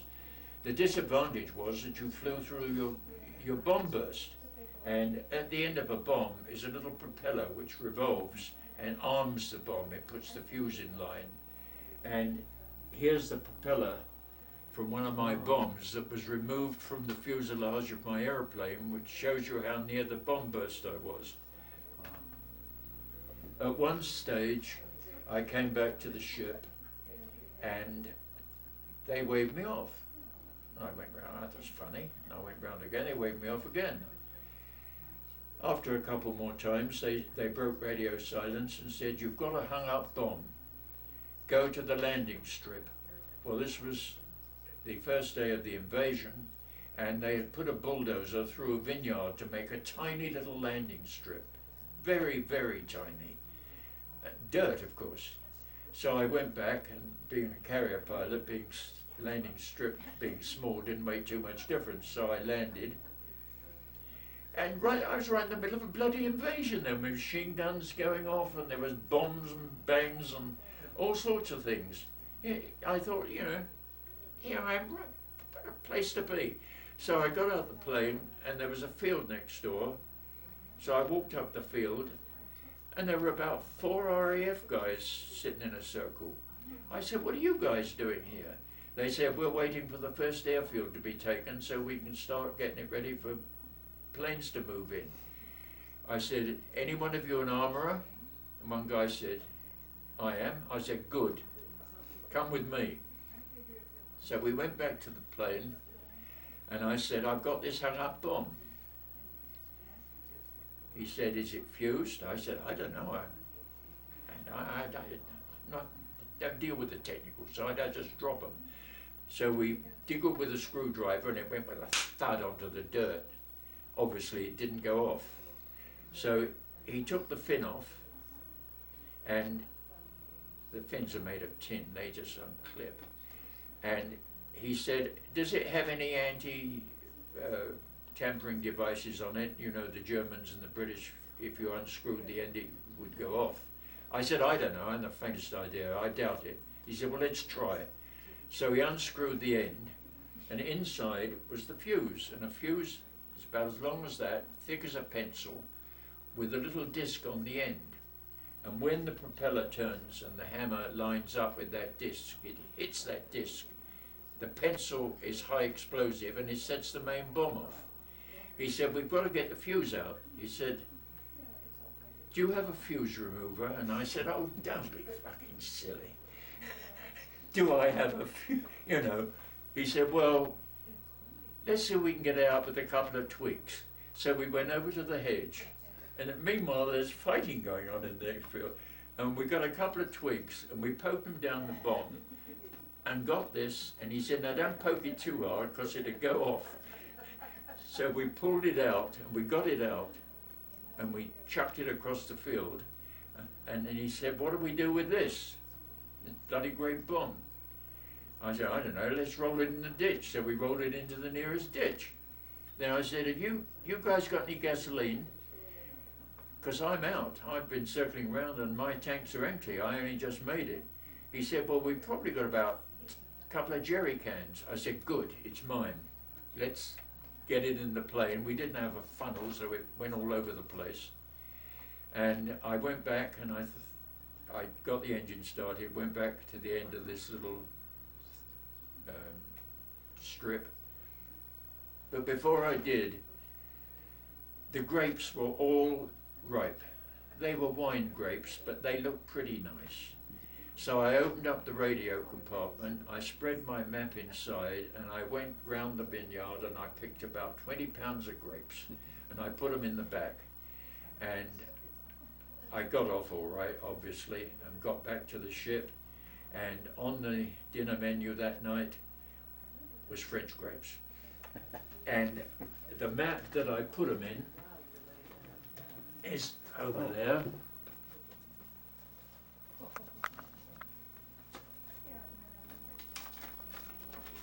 And there's the grape stains from the. There's the grape stains from the. I'll be back.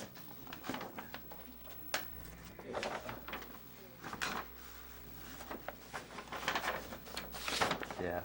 Oh, that's amazing. So that was my adventure there. But as I said, I got hit every time. One of my good friends wrote to me after the war, and he said, as squadron duty officer, he said, I had to do something in the dog watches in the evening. He said, I used to amuse myself counting the holes in your airplane.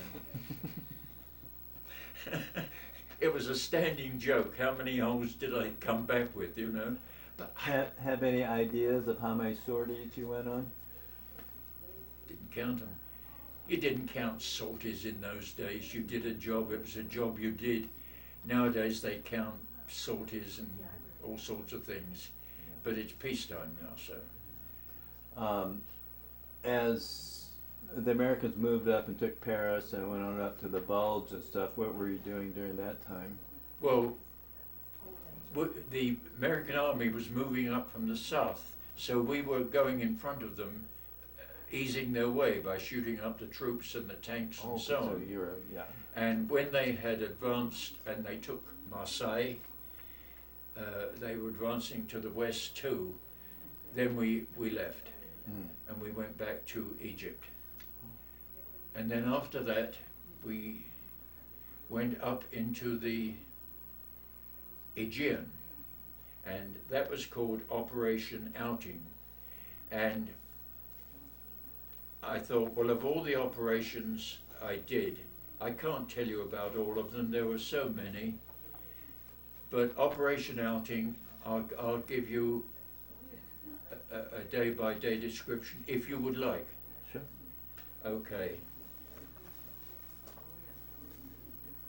Here's my logbook, my original logbook in my original handwriting. Yeah. This is 1944. August the 2nd, arrived Alexandria, Egypt. We were just in Alexandria last month. We were just, my wife and I were in Alexandria last month. Oh. You could smell Alexandria 15 miles out to sea. You still can. Egypt, land of sweaty socks, syphilis, gonorrhea and pox, soldiers' paradise, sailors' hell.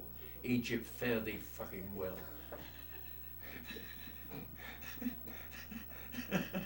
Does that sum up Alexandria? Sounds, yes. Sounds Anyway, familiar. Sounds familiar. September 9th, departed Alexandria with Royalists. That was a cruiser armed with massive radar and radio. She was a command ship, really. Hunter, Cardiff, Searcher, and destroyers. Hunter, Cative and Searcher were aircraft carriers, baby flat tops, and I was in Pursuer. The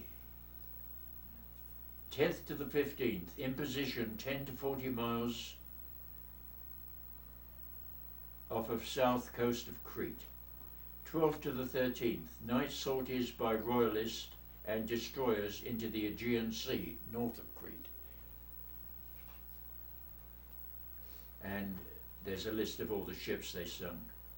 15th, joined by Emperor, Attacker, 2 more carriers, and Black Prince, British cruiser, Aurora and Colombo, also cruisers. 15th to 16th, Night Fleet moved into the Aegean Sea north of Crete. Remember, this was enemy water. We had never had a fleet up there, not since the British got defeated in Crete in 1940. And we started flying. And I'll read you my logbook if you're interested. You want me to read this? Sure. All right.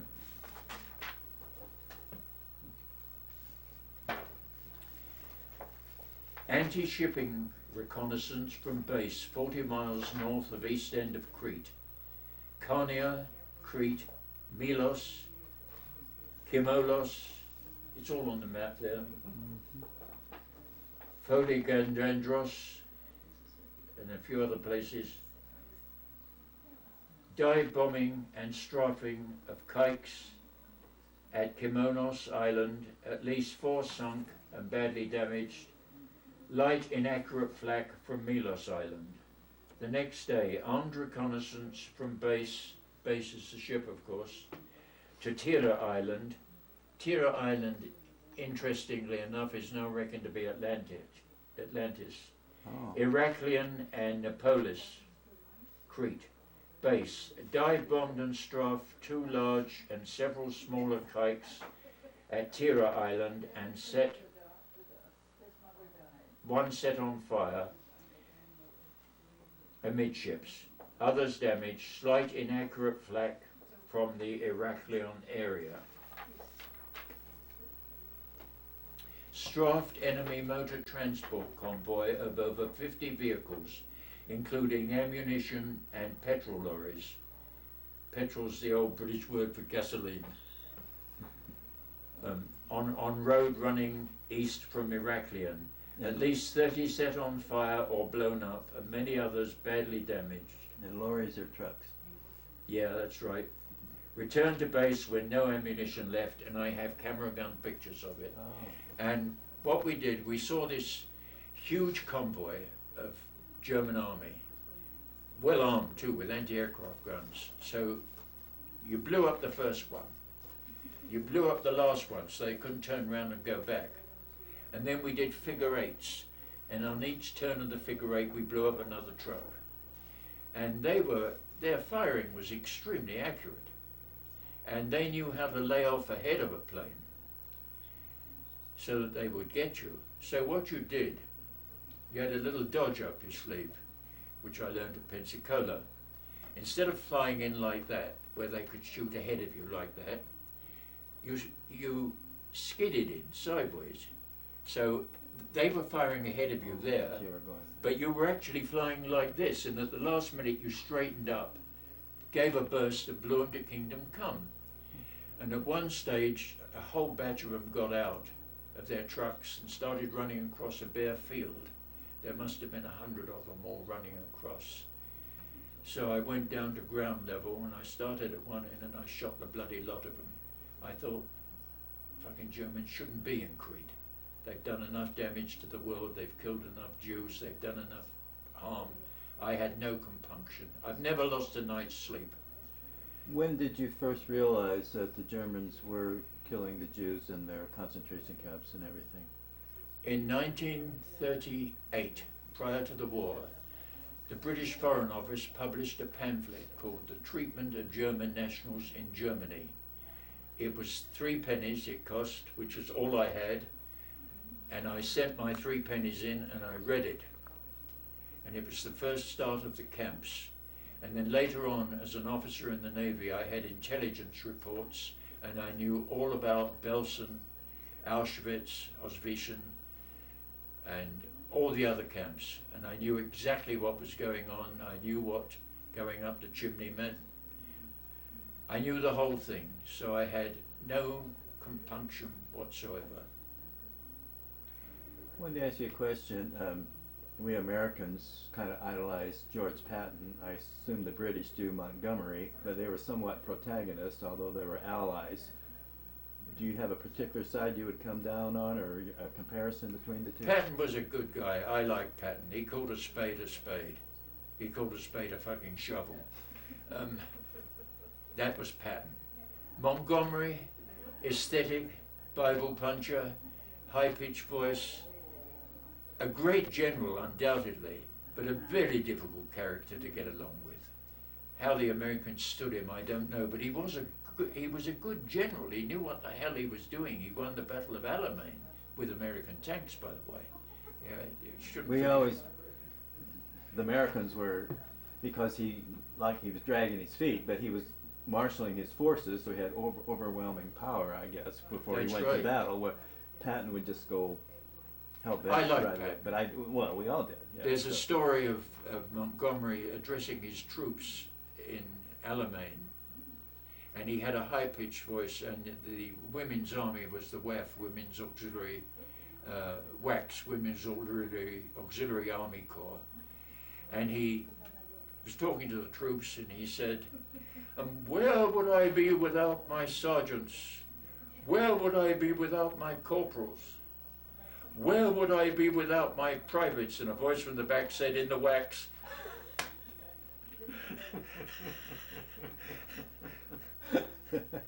That's probably apocryphal, but he was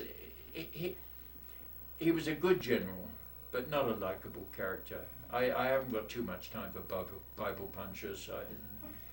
I'll forgive the Deep South because I like Southerners, but... Okay, so after the Aegean, then what? After the Aegean, we returned to Alexandria, and I came back to Britain. At that stage, they decided to bring me ashore, and they were getting ready for the big push on Japan, where millions, if you have read the intelligence reports, would have been killed. I got my posting, and it was to a night fighter squadron. And I thought, that bloody hell. I'd been a day fighter pilot. At that stage, I'd been decorated twice. I went to Admiralty. I never worried too much about authority. I went to Admiralty, and I asked to see the officer in charge, and I said, what the hell, I've been sent to a night fighter squadron. I'm a day fighter pilot. You guys, don't you know what you're doing? And he said, look, we don't know too much about night fighting, so we pick some good guys, and off you go, learn all about it and the rest of it. So I learned how to do night fighting with radar. We flew Hellcats with ANAPS-6A radar on the wing. Was this the first time you flew Hellcats? Yeah. And compare that to the Wildcat. Well, it was more powerful, it was bigger, not as nimble, quite as nimble, but pretty good. It's a wonderful plane. Anyway, we got into these Hellcats, and you had one hand on the throttle, one hand on the stick, and then the third hand, or any other appendage you had available, to control the radar, which was in the middle of the dashboard. It was for three-handed pilots, or pilots with other qualities, you see. So anyway, I learned to do night flying, and we were all set to go to the Pacific, and I think that would have been the end of me, a night fighter pilot fighting Japan. That I'd had a lot of luck and I couldn't have survived. And I was up one night. It was a typical Navy airfield in Scotland, surrounded by mountains and fog. So planes crashed quite regularly into the mountains at night. I came back one night in thick fog, and I had done instrument flying at Pensacola not with an artificial horizon, but basic instrument flying on needle ball airspeed. And I got that goddamn plane back to the airfield and landed on what I learned at Pensacola. Stood me in good stead. And I came back, and there was all sorts of explosions going off, very lights and rockets and things. I thought, God almighty, what's happened? So I landed, and everybody said, the war is over. Where did you land? This was at an airfield called Drem in Scotland, where this night fighter squadron was all set to go to Japan. Had you heard about the dropping the? Oh yes. You had heard about that even before. Yeah, I'm not a great lover of the Dems, but Harry Truman is one of my heroes. He had the guts to order the bomb to be dropped. The bombs, 2 bombs. I like Harry Truman. He was a great American. He didn't take anything. When he retired, he had about 13 grand in his pocket. He didn't have an armoured guard. He drove home in his own car. He said, if you can't stand the heat, get out the kitchen. I liked Harry Truman. He had an ugly daughter. So you played the piano. She played the piano, and he was married to Bess. To my mind, Harry Truman is a great American. I think so too. And he dropped the bomb and saved my life. That was it. And when I realized nothing was going on, I said, what happens now? And they said, well, you can go on indefinite leave.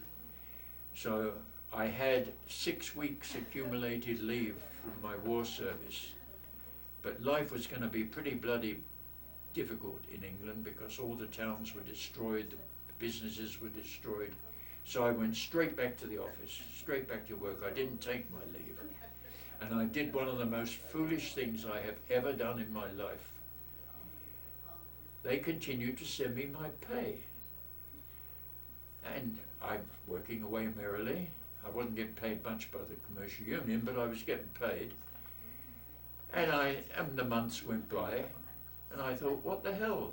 And foolishly I went to the Navy and said, you know, when do I get out? And they said, my God, are you still in?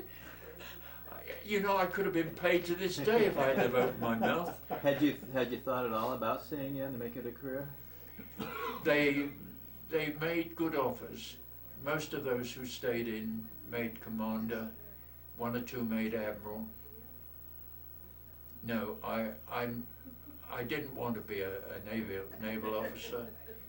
I think I was a good naval officer, but I didn't want to make a career out of it. My career was in business, and I went back to the business I knew, which Or was did fascinating. you think about going with the airlines or anything like that? No. I mean, flying, you like flying, but I not like enough flying. to make it a... I got out of the cockpit in 1945, and I've never sat in one since. Carrier-based pilots are not much good in it to airlines. And Churchill, as I recall, within a year or 2 was out. They voted him out. So why? When he was such a... I mean, you would think that they would have revered him forever. They didn't. That was the first sign of the British turning socialist. They've now gone the whole way. They're completely socialist at the moment. They've, like the rest of the countries of Europe, they've overspent. Something we've done rather badly too. But they've overspent, and they've socialized the country. What about Margaret Thatcher? She was one of the bright ones. She was really good. She was a grocer's daughter from Grantham. She learned to speak proper like. She did. She learned to speak very nicely. And she was a great prime minister. And you realize she was torpedoed by her own party. It was the Conservatives that couldn't stand her any longer, and they threw her out. That was the way the Brits were, and to an extent still are, very class conscious. When I was in business and I became a director of the corporation, I was a gall-blimey Cockney, but I was also a decorated naval officer, so I was at the opposite ends of the extreme. As one, I was highly welcomed as a director.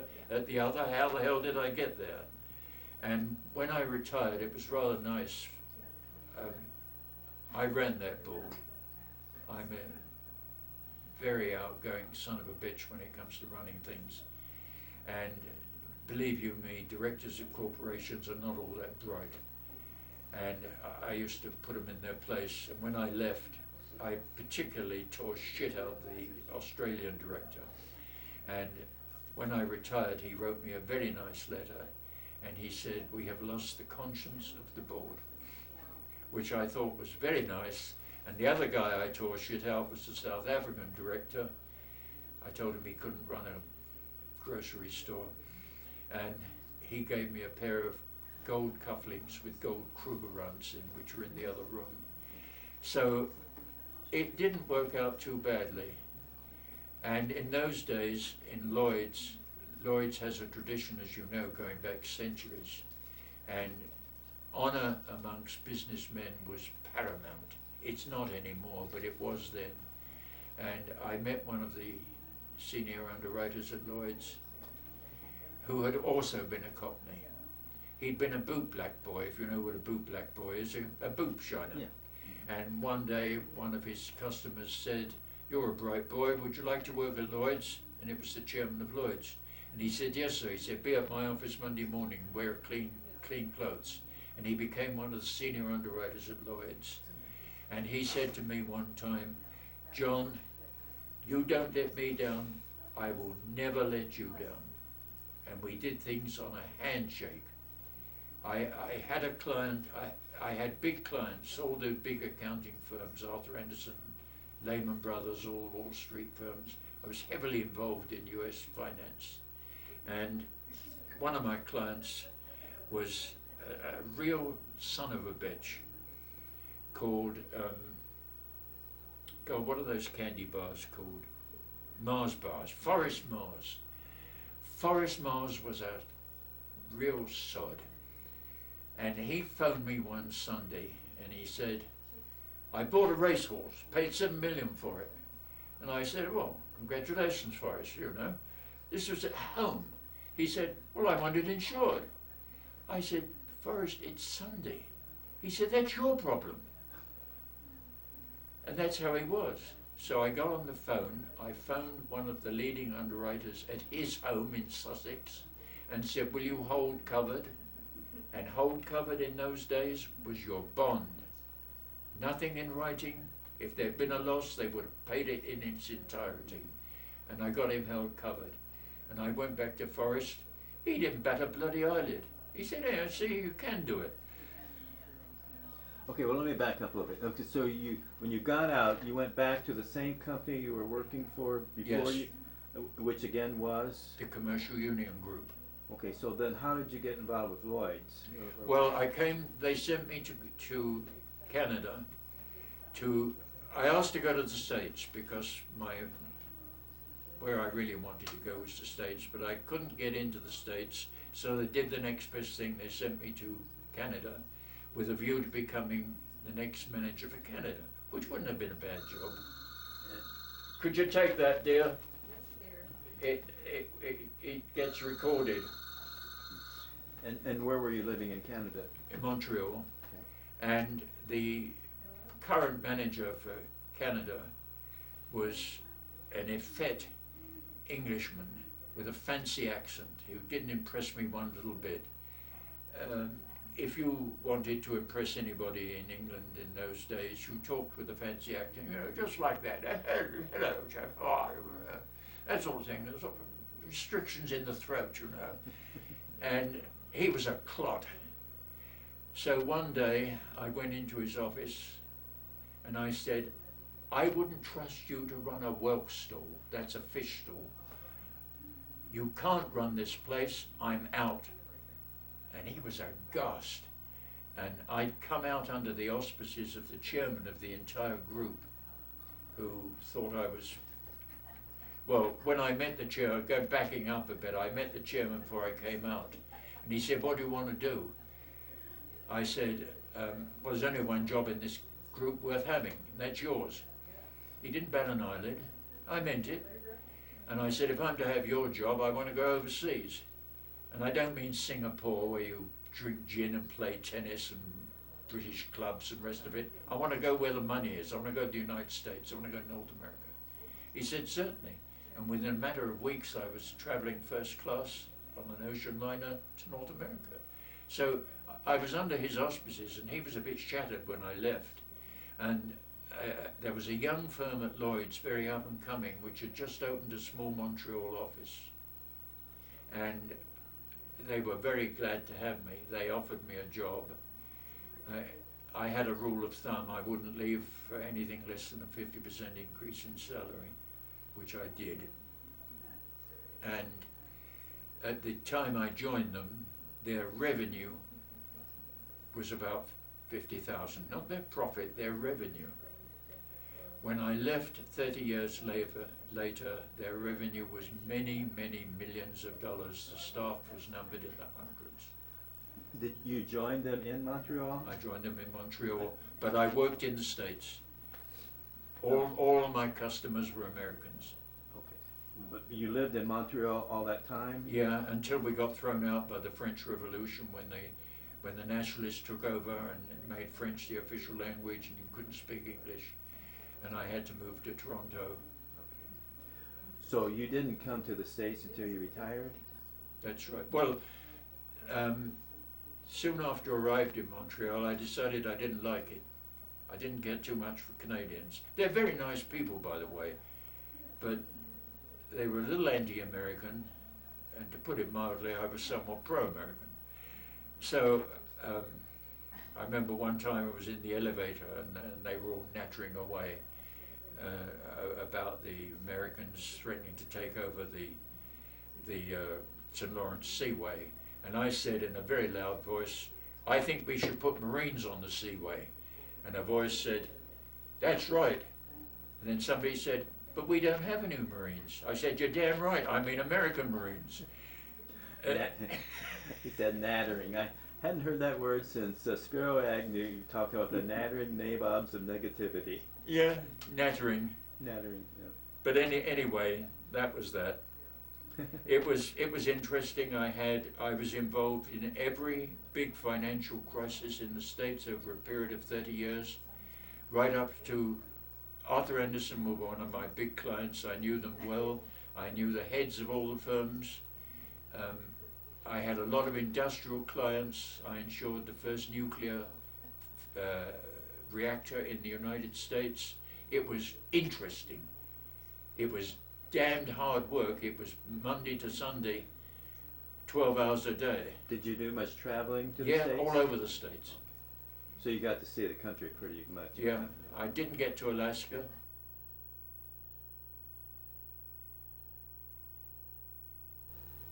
I think that's the only state I didn't get to. So when you came to the States, where did you come to live first? Well, when I first got to Montreal, I decided I didn't like it. And I decided that I liked America. So I went across the border into Vermont, and I bought 2 acres of land on Lake Champlain with a private beach, and built a house, had a house built on it. And Vermont, that's where the Green Mountain Boys were during the yeah, Revolution. that's right, the Green Mountain Boys, that's right. I became a Vermonter. I even learned to talk like a Vermonter. I hope you don't vote like the Vermonters do. Well, in those days, they were all good, die-hard conservatives, but then they got Bernie Sanders and this other son of a bitch whose name I can't recall, who's their senator. But anyway, I got this home in Vermont, and at that stage, my marriage was on the rocks, definitely on the rocks. But I didn't give a goddamn. I thought, what this place needs is children running around it. When I was in the night fighter squadron, we used to stand in front of radar about a foot away, and we all became sterile. Not impotent, sterile. There is a difference. You don't need to explain. and I couldn't have children. And one of my clients was the Massachusetts Mutual, very big group. and I knew the guy there very well, and he used to invite me to his home. These guys often took me home. I made a lot of good friends, and we were chatting, and I said I'd like to adopt children, but of course I can't. He said, why not? I said, well, to begin with, I'm in my 40s, I'm divorced, I'm not religious, I'm not an American, I can't adopt in Canada because I'm not a Catholic in Quebec, and I couldn't adopt in Ontario, which was Protestant, because I wasn't a resident. I couldn't adopt in England because I didn't live there. I said, so the chances of adopting kids are virtually nil. And he said, well, just a second.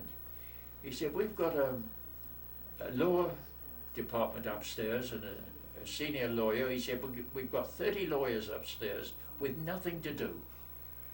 And he said, I tell you what, I'll have them research the adoption laws of all the states in the Union. Now, if I'd paid for that, that would have cost thousands of dollars. And he phoned me some while back and said, we've finished our studies, and there is one state that will permit foreign adoptions, the state of Illinois. And the adoption agency there is called the Cradle at Evanston. And if you go to the Cradle, they will be expecting you. So needless to say, I caught the next plane to Chicago, took the train out to Evanston, and a dear lady said, oh, you do have some influential friends. And what he had done, he'd got all the heads of all the American accounting firms and law firms to speak for me. And she said, we'll be happy to do business with you, but we'll want a study by your home state of Vermont. So the dear lady in Vermont came along, and there was a bit of explaining to do there. Marriage on the rocks, no religion, not even a citizen. My status at that stage was non-resident alien, although I owned a house. And at the end of a year, she said, will you adopt a Vermont baby? And I said, well, of course I will, but you don't permit foreign adoptions. And these are her exact words. She said, Mr. Herbert, we are a very small state, and when the law doesn't permit us to do what we want to do, we change the law. So they met in Montpelier, they changed the law. I got a baby boy, a few days old. They were all just a few days old. The next year, I said, I'd like another one. They said, well, we hoped you would. I'd like a girl this time, so I got a baby girl. The year after that, I said, how about another boy? Year after that, I said, how about another girl? I wanted to go on for 6, but I got a spot on my lung, which took a year to find out it was benign, but it put a stop to the adoption, so I ended up with 4 young Americans. And what are their names? Christopher, Jennifer, Jonathan, and Tessa. And the reason they gave me the babies, remember I was a non-resident alien, and they gave me 4 Vermont babies from the state agency of Vermont. The reason they gave them to me was because I'd graduated from Pensacola, because I'd served with the US Navy. And they gave me 4 babies. So I've been honored twice in my life by this country. The first time was to be given 4 babies. The second time was to get my American wings, which I got this March. So that's the 2 great honors this country has paid me. And what about your citizenship? When did you get? Well, it was funny because a bit later on, I realized that things that, in those days you walked over the border. There really wasn't a border. You walked in and out the States. Obviously, I had a home in Vermont. But things started to tighten up, so I realized I had to get citizenship, and on top of that, I wanted a say in the running of the place. So I needed a sponsor. So who did I get as sponsor but my youngest son, my adopted son? He sponsored me. He was an American, of course, so he sponsored me for my citizenship. And when was that? When were you? That was, 15 years or so ago. It was here. I lived alone in Vermont. It was very lonely, and I had kept in touch with Louise. Yeah. Okay, well, we're going to get here in a little bit, but before we do that, just tell me where your children are living now. Christopher's living in Phoenix. And what does he do? He's a computer geek. He works for a newspaper, and like many newspapers, they realize that the future lies in the computer world, not in the print world. So although the newspaper industry is reeling rather badly from the economy, the computer side is pretty sound. So he's a computer guy in Phoenix. He has 2 children. Jenny is a commercial artist, a very good one, by the way. She married a Sicilian. Jenny is tall, red-headed, statuesque, beautiful girl with legs all the way up to her bum, you know. A really good-looking girl. And she married this rather short, curly-haired Sicilian. They have 2 boys. One is tall, curly-haired, red. So they had some hard times. She illustrated a lot of children's books and did newspaper ads and so on. But finally he got a job with a big financial firm as their art advisor. And they liked him so much they took him into the firm as their art director. So he's their art director. He teaches at 2 colleges on 2 days a week, and works 3 days the others in the business area, and they're doing all right. Jonathan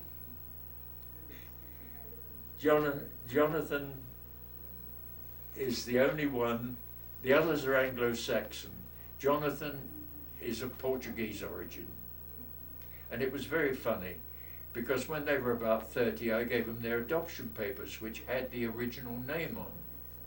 And he looked at it, and he said, "It's a Portuguese name, isn't it, Dad?" I said, "That's right, Johns." He said, "I can't stand the bloody Portuguese." I said, "You are one." He did very well with Ford of Canada. He was sent to their head office in Ontario on the executive side, and he had the good insight to realize that executives got fired and the sales department had to go on, and he asked to be put into sales, and he became West Coast sales manager. He introduced that new little van that they have all over the place now, and he's doing very well. He has a better yacht than I could ever have hoped to buy. And he drives a $30,000 Lincoln. So he's doing all right. Tessa they all went to college. I put them all through college, by the way. Did you raise them in Vermont? Yeah. But, yeah. Okay. Yeah, I raised them in Vermont, although they went to school in Canada, because the village school in Vermont wasn't really all that good. But I raised them as Americans. Yeah. Christopher came home one day and said, "Dad, what's a Yank?" So I sat down and I told him all about Yankees down east, north and south Yankees. I gave him the whole history of what a Yankee. Here am I, a goddamn Englishman, telling him what a Yankee is. So when we got to the end, he listened very patiently, and he said, "Well, is a Yank a good thing or a bad thing?" I said, "Well, it's a good thing, Chris. Why did you ask?" He said, "Well, at school they call me a Yank." Okay, started telling me about Tess. Tessa she started off in the hotel business and did reasonably well, but she now works for a children's educational organization. She's a skier, so she moved to Whistler, which is ski country. She sent me pictures the other day of black bears in her garden, poking their nose against the back window. That was all right. Now she's getting cougars in the garden, so she can't let the kids out. But Tessa really disgraced the family.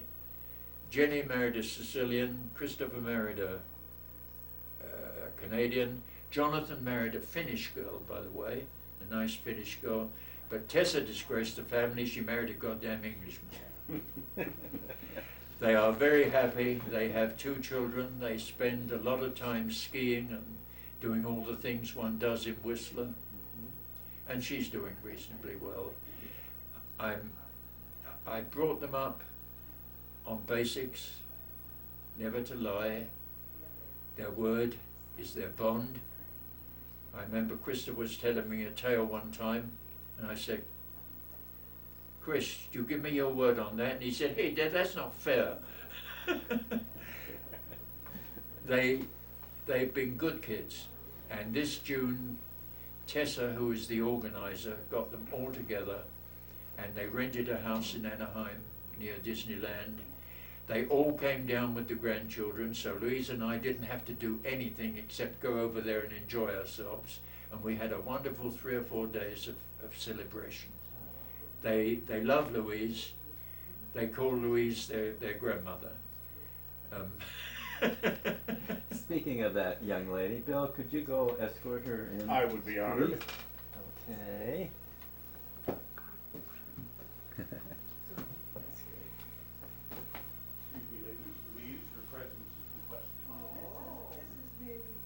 We're very lucky, Dave, because Louise has a son who's now in his 60s, and to show you how well I get on with him, he introduces us. One time we were being introduced, and he said, I want you to meet my parents. Yes. Which I thought was rather nice. Rather nice. And the kids all love Louise, and the grandchildren love Louise. Louise, can you come over here, and I'm going to let you sit down by this. I'm the common-law mother-in-law. Well, I can You tell may use that line, I he's a suspect. commoner, he's not a royalist, so stand up, just stand up. Yeah, I'm going to put your chair right over by him, and let you guys kind of sit like that, okay? All right, good. Hello. Hello, dear. Now, he told me sort of how you met, but I'd like to hear your version of the story. We just met by accident. How's that? Tell me about it. An uncle of mine brought him to our house on New Year's Eve. My father had extended an invitation at the DAVE Air Station for someone to join us. Right. All family, all German, lots of food, lots to drink. And my uncle and aunt brought John over. And I was 14, at that ripe old age of 14, and he just looked like a big Englishman to me. It didn't make one bit of big difference. I asked him if you could understand his language. Yeah. We've learned since, haven't you? Yes. Actually, did he teach you Cockney? yeah, I've taught her quite a bit. And I'm sorry to say that I've taught Louise to use a lot of bad words, I had heard them before. which have come in handy in the light of what's happening in Washington. Come on, girls. We usually refer to politicians with a few adjectives.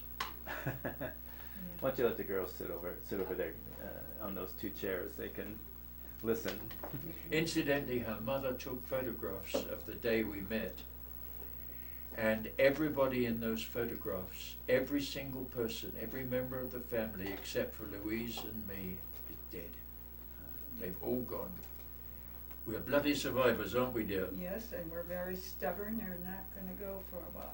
That's right, we're stubborn, we're bigoted, right? Oh, Pig-headed. you can't imagine how big it is.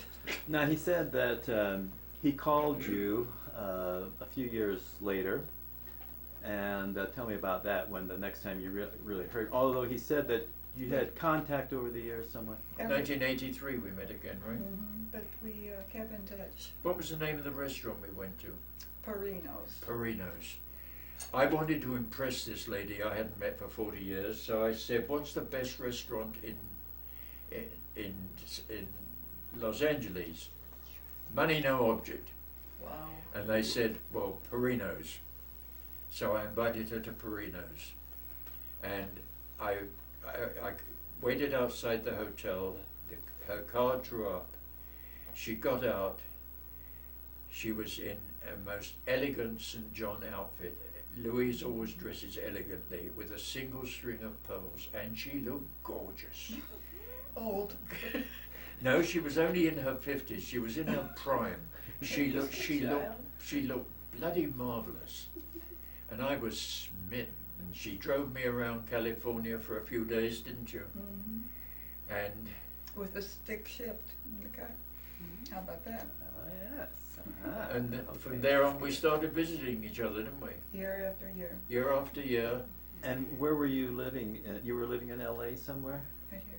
On this house? In this house. No. I've been here for 45 years. Oh my gosh, this is a beautiful neighborhood. Yeah. Was it built up like this then? Were there as many houses Not quite around as here? much. Not The quite. surrounding streets were all empty. You know, but a lot of the people on the street were the original neighbors, Barbara and Tim and Dorothy, yeah.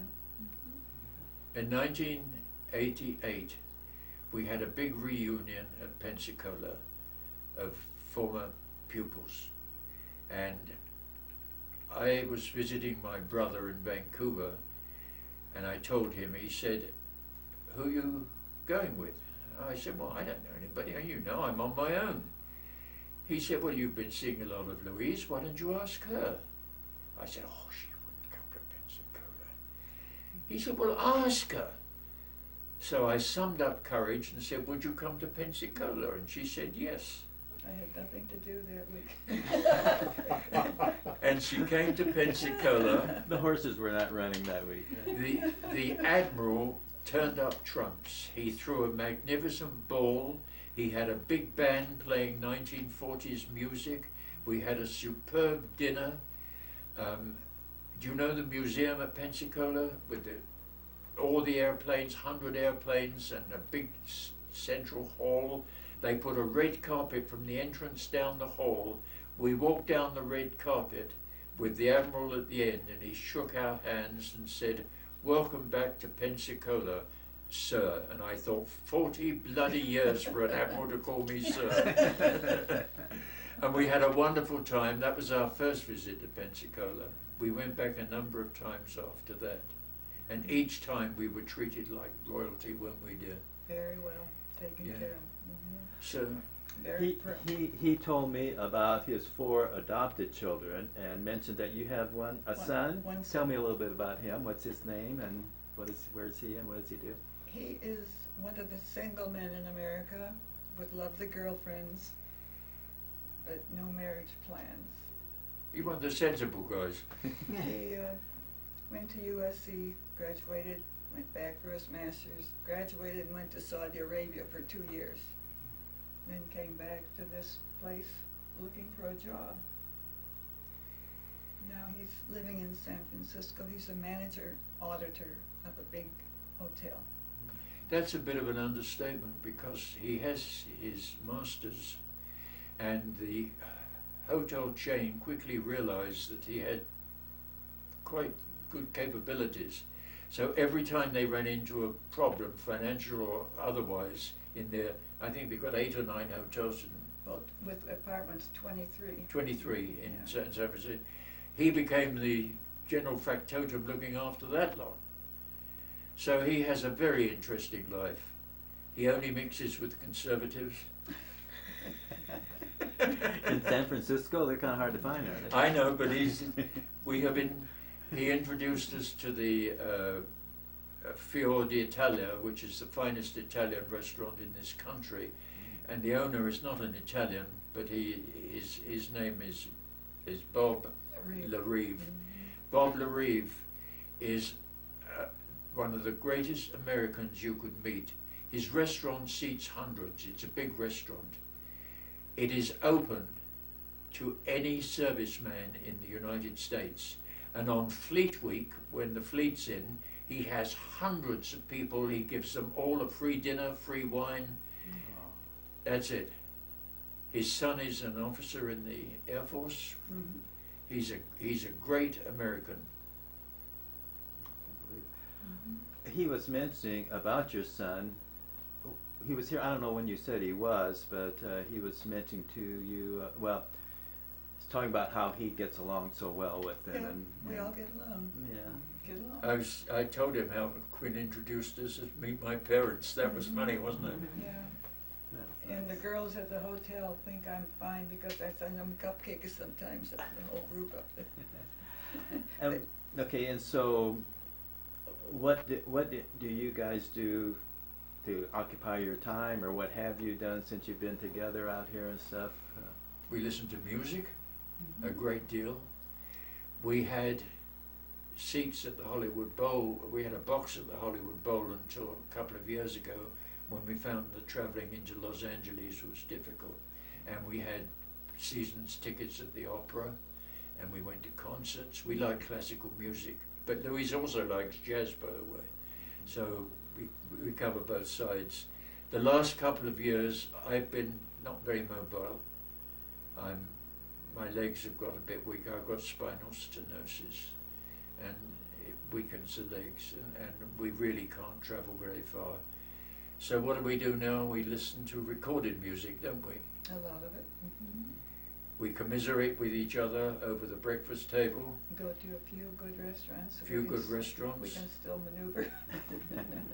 At breakfast time, which lasts anything up to 3 hours, I read the Register, which is right wing to the middle to right wing. Louise reads the Los Angeles Times, which is left wing. We compare notes and say, hey, read this, read that. In 25 years, David, we have never had a quarrel. He's too big. We're a couple of bigots together. We see eye to eye, not quite on religion, but very nearly, right? We have our own ideas about We have our own ideas on religion, but they're not too diverse, are they? No. And all the kids love her. As far as the grandchildren are concerned, it's Louise and John. That's where the Christmas presents come from. And they all come to see us, and they talk to us. And you mentioned there's still a lot of people in your neighborhood that you've known for years. Oh, and yes. I want to, now how is it that the Hughes, tell us a little bit about how you met these folks, Bill. Well, it's courtesy of friends actually of Gail's originally, and they lived directly across the street from John and Louise, so it worked out very well. And what are their names? The Your Faliskis. The Faliskis. Barbara and Tim. And how long have you all known them, the Faliskis? Well, I've known him about 45 years. Oh, okay. Well, we're about ready to wrap up here. Imagine why. Bill, you got anything you want to? No, not at all, other than in a moment of seriousness. It's a little late, I guess. But really, we are so fortunate to have you two as friends. The Air Museum is very fortunate that you gave us this time and allowed us to invade your I'm privacy. indebted to you for taking time off to come here. I realized that, I couldn't get out to the museum. I nearly fell over just then standing up. I don't walk too well. But thank you very, very much for coming. And John? would you like a drink before you go? But before that, when I usually close these, I usually ask someone like you if you had any advice for young people going into harm's way, which we have these days. What might it be? What advice would I give young people? I think I would say, Be careful. I would say, be American, as we knew America. Work hard, get somewhere, honor the country, honor your family. Even look kindly, if you can, on Washington. Stay straight.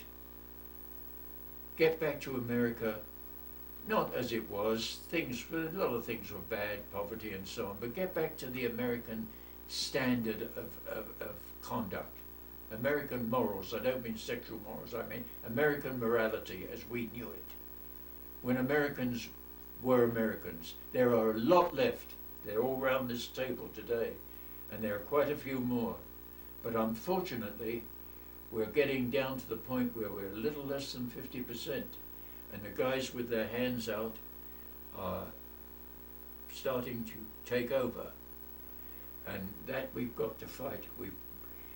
We fought a terrible war in the Second World War, and basically, I think, saved civilization from the dictatorships. We're now engaged in a war that's even as serious, perhaps more serious, because for the first time in the history of this country, the very existence of the United States is at stake. We can't give in. We've got to keep America, America. We don't want to be Europe. We don't want to be a socialized country with finances and up the creek and high taxes and all the rest of it, where everybody does what the government tells them. We don't want a camera on every lamppost such as they have in London. We've got to keep our freedom. The early settlers in this country came here because they'd had enough of the old world. They wanted something new. They fought for their freedom. In 1776, Americans, and if I may say so, mainly British, fought the German Hessian troops for independence. And if you look at the founders of this country, Jefferson, Washington, even Paine, who was a bit of a renegade, but the whole lot were all Englishmen. And they wanted to get away from Europe. We've got to keep that going. And then came 1865, and there was one of the worst wars in history, the American Civil War. And coincidentally, slavery was abolished and so on. And this country became this country. It started to become a united country. There was no more North and South. It became America. We've got to keep America. It's in our hands. If we let it go now, it's going to go forever. And we've got to teach our children to fight for it too, I think.